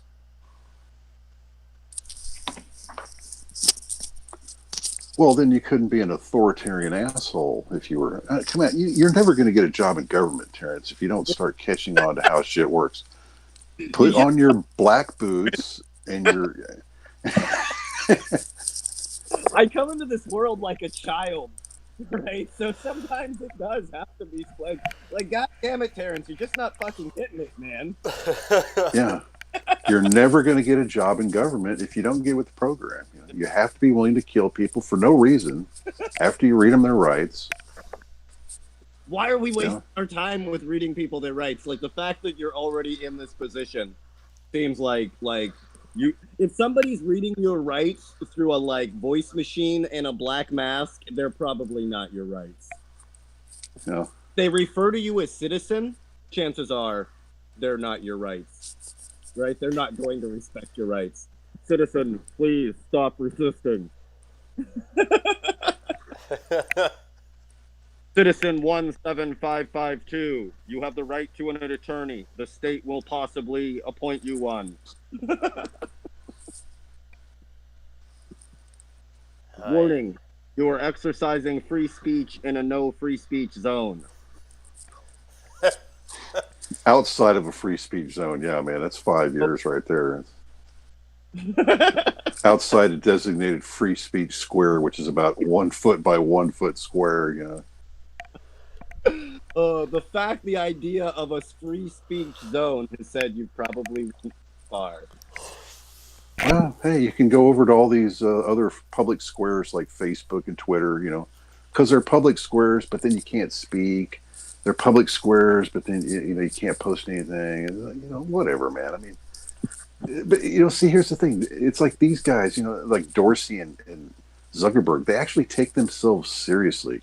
They're in their suits. They're going up to Congress, and oh man, they're the man, right? And then you're spewing this weak ass shit that don't even sound right. Because Zuckerberg is the real Slim Shady. Remember that? You guys see that? I posted his website from when he was 15. Oh, I believe it. It was kind of like the other, but these guys. He calls himself the real Slim Shady, bro. That's the kind of fucking kid. That's the kind of guy that we're dealing with. All right, he's a good guy, man. He's big time hacker. You used to be cool, Zuckerberg. You used to be cool, man. Yeah, back in college when you were a hacker stealing software from your friends. Yeah, because that's what good guys do. Yeah. Great, thanks, homie. And it's not like you sent us a check on the way out. Like, hey, man, look, I know I had to do some things. I had to get, I made it, but I got into this global network.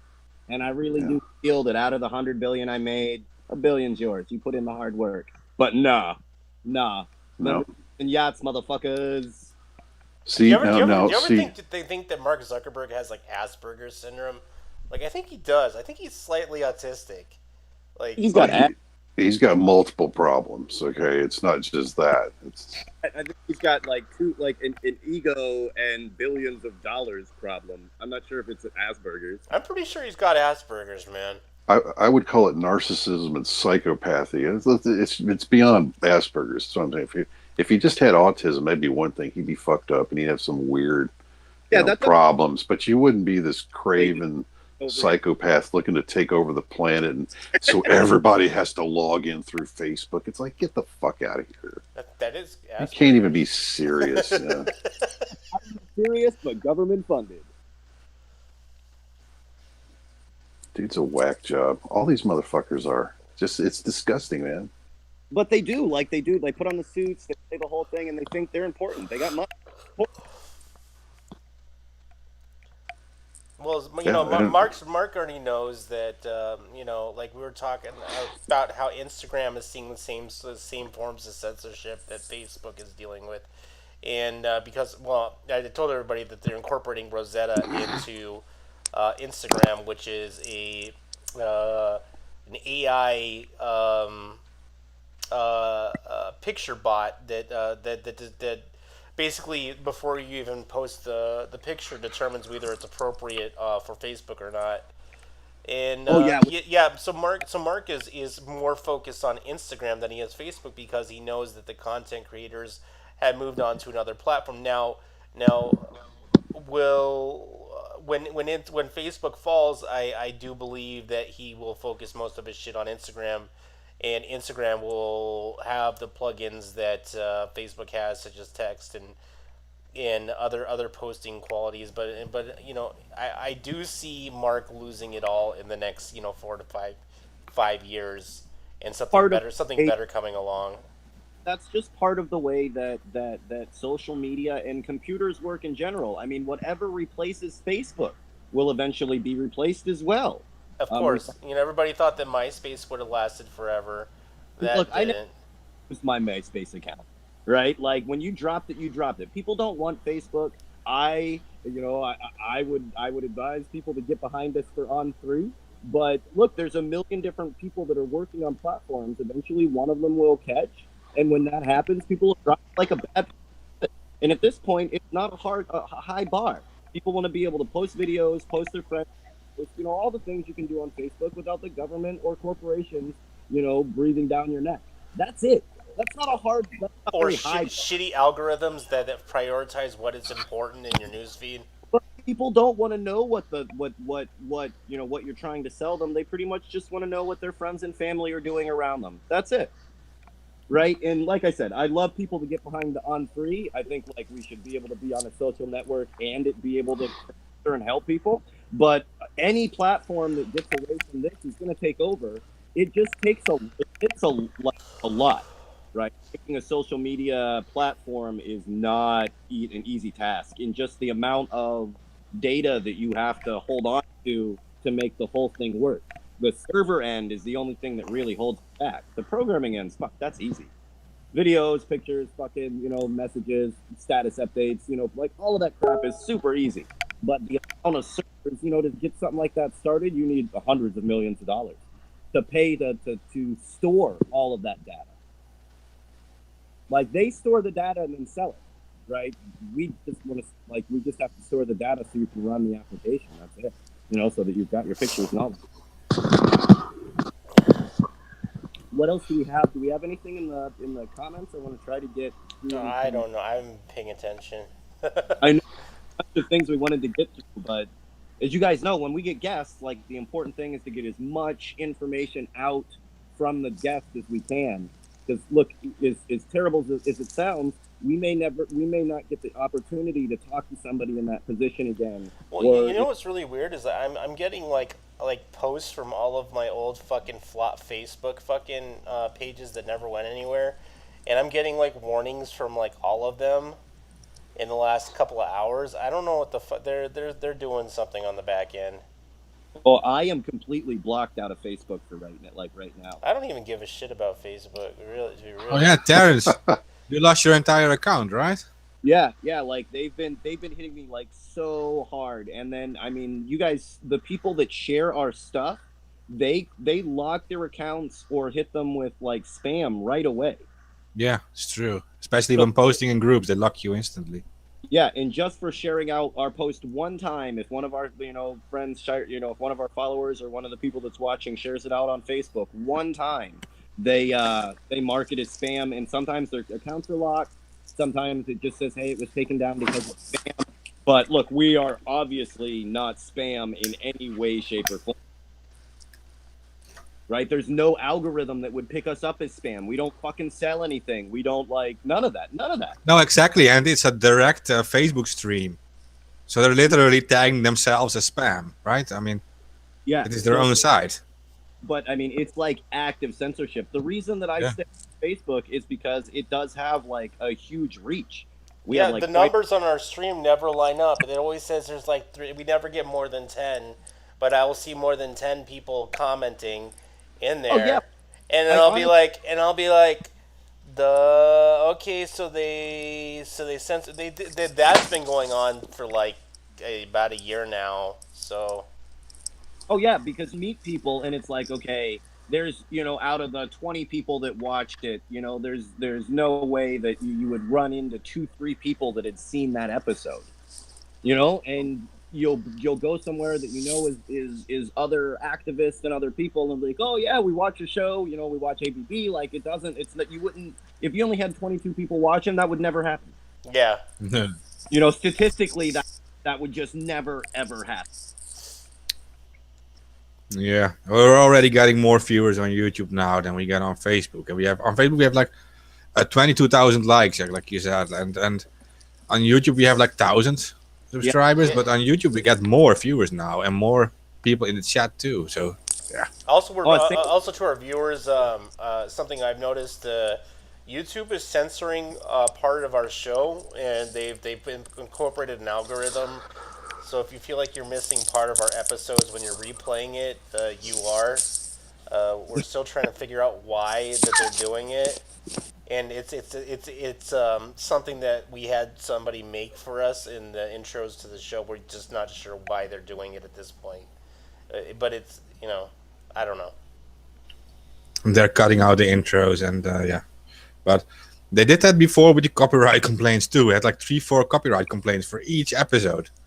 Well, and like- some of how they set up the copyright. So, like, if it's not that somebody that was in it went and made the complaint. So in the form that they fill out, it's like they can fill it out for anyone. So the person that actually made it, if I know we've used some Eminem songs and some other stuff, like he said it was cool. But a third person, anybody can go to the page and make a complaint, and they normally side on the side of the complaints without even checking it out, really. I just appealed a complaint on YouTube because it was a conversation between you and Preston, and it was tagged as copyrighted by some rapper. Oh, What? nice. Huh? Yeah, because it said like play the corresponding part, and I clicked on it. It was just a conversation between Preston and Terrence. Like, I wonder- what-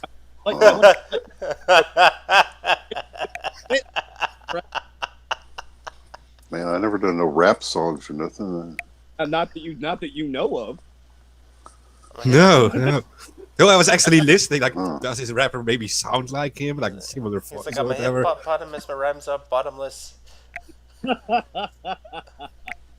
I want to know I want to know what song they think that. I wonder Yeah. if we happen to say something that was a line in a song somewhere that just happened to sync up with Oh it. yeah. Good. Give me a minute. I'll check it out because I can find it again. It Yeah, should that- be still there.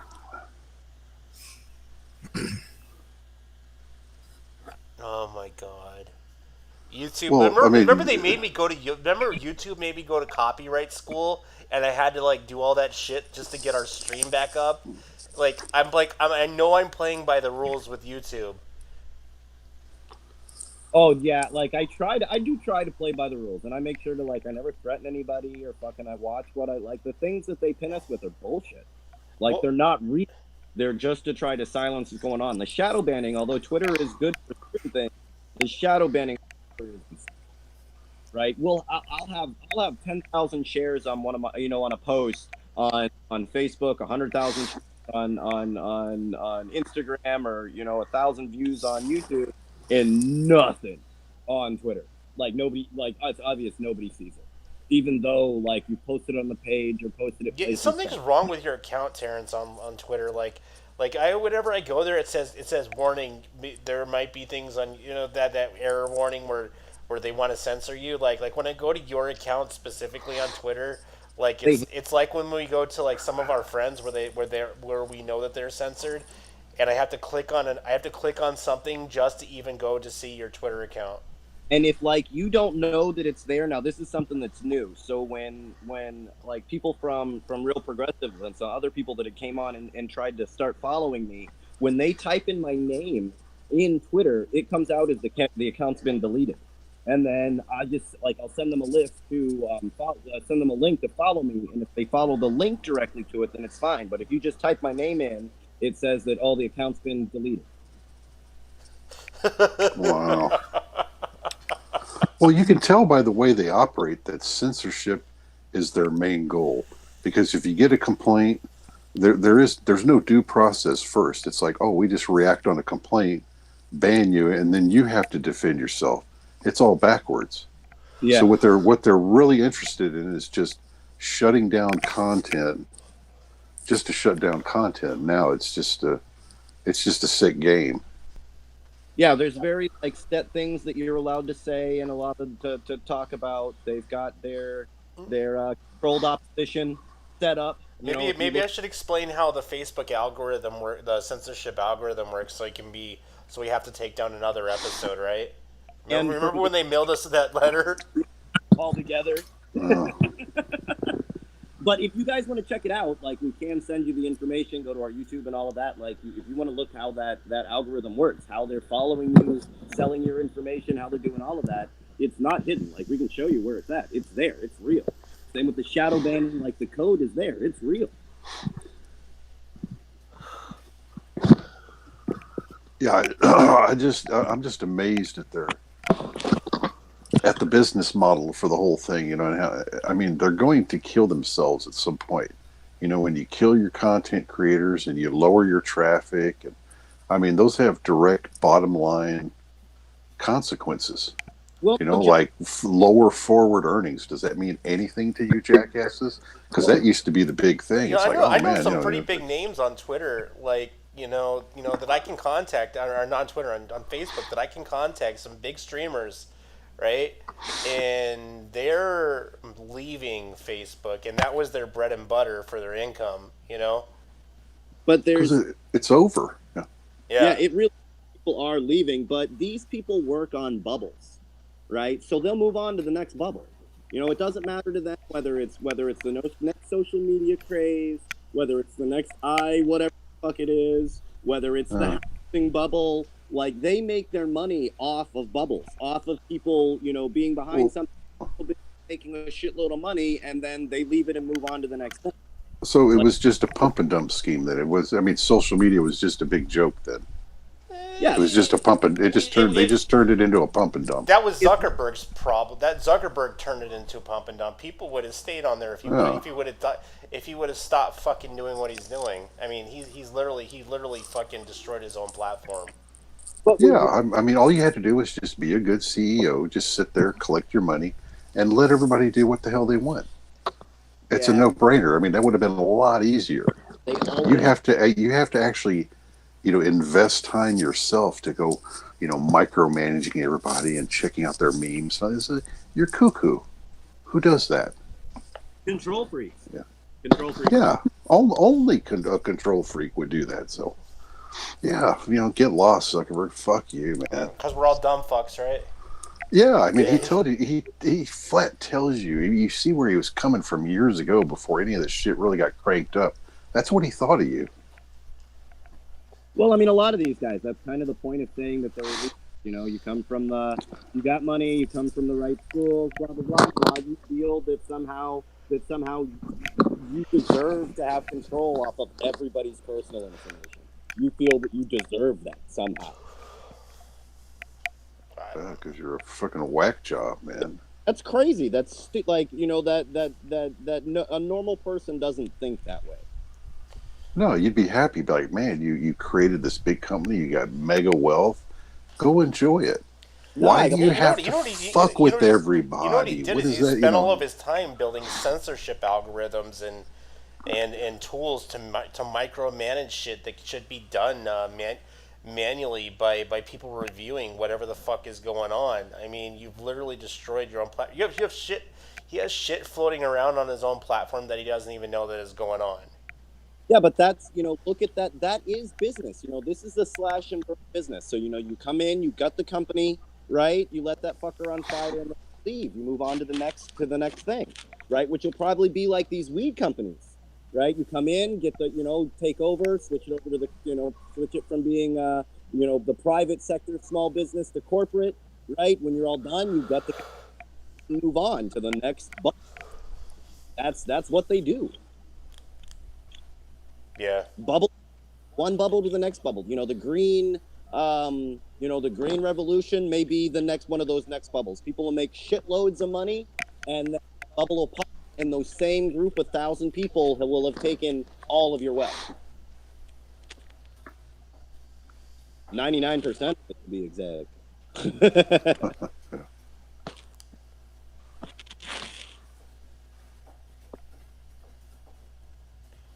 Yep. Well, and then all the other, you know, you don't see any activity from any branch of government to control this either.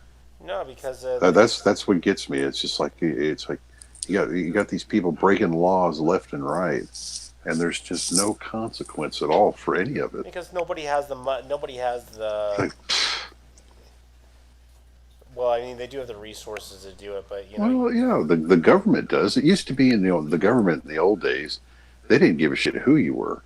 If you did certain things, yeah, they went up to just Microsoft. because you were Yeah. Mr. Big, it's like, well, that didn't matter. You're talking about the United States government. They don't give a fuck. Oh yeah, They'll before it was lobbying, right? Remember when it was bribery. If you were a politician and you were bribed, you were scum, right? Not it didn't matter who it was. Now that is definitely not the case. Bribery is working. It's lobbying. I put the word. That's totally different. The word PAC on. That changes everything. But there are no standards anymore. It's amazing. Yep.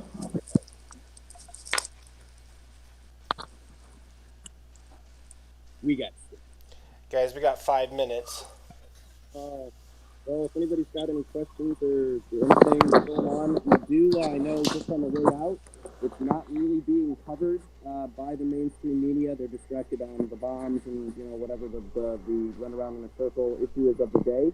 But we do have another strong weather pattern developing inside the Gulf region.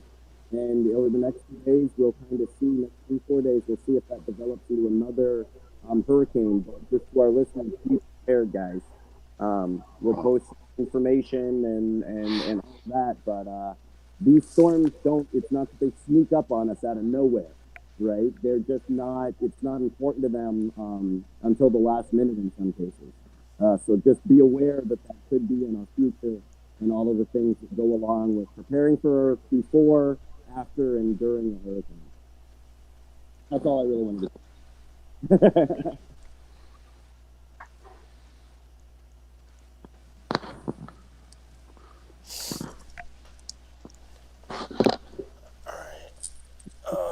Well,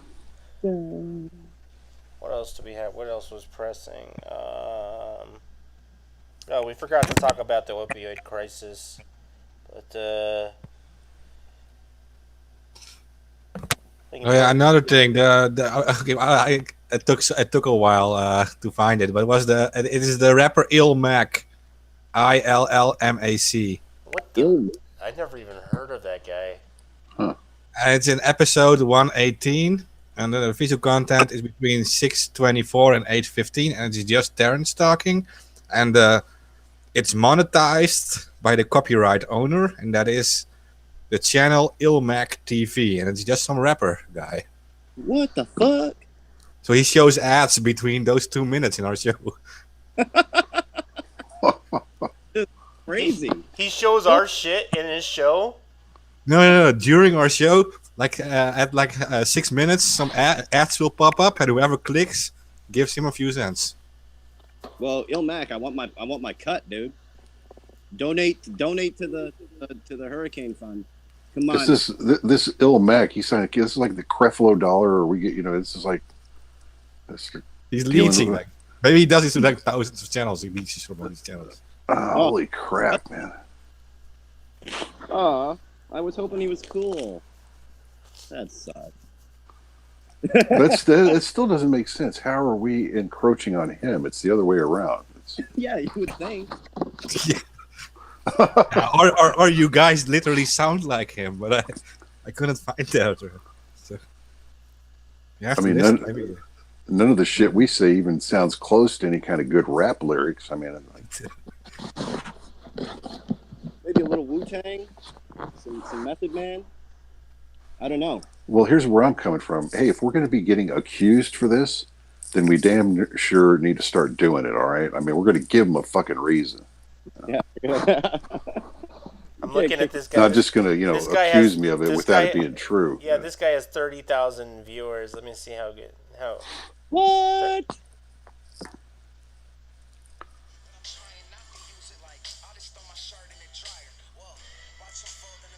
Yeah, another stoner on the mic. That's pretty much what it is. I am not getting. Maybe I should have gotten a rat game. Yeah. Could have been. We're in the wrong. We're on the wrong business, man. We ought to start a rap band. What? I don't rap about spinning rims and fucking gold chains, so I can't see how. I don't see how it'd be popular in the rap game. I think you look stupid, homie. How about that? I'm an OG. I don't give a fuck. We should just report his shit for copywriting our shit. Yeah, exactly. Exactly. Oh man. All right, guys, we got 1 minute. Crazy. Do we have anything like really pressing we need to get out here in the end? Oh, fuck Monsanto. There Did I you say go. that point in the live stream? If I did, I'm saying it now. That's copyrighted. I bet. Oh no, That's I a like- copyrighted name, company I name. sing it when I say it. 30 so it's like, seconds. Monsanto. All right. I guess we'll be back next weekend. We'll same time, same place.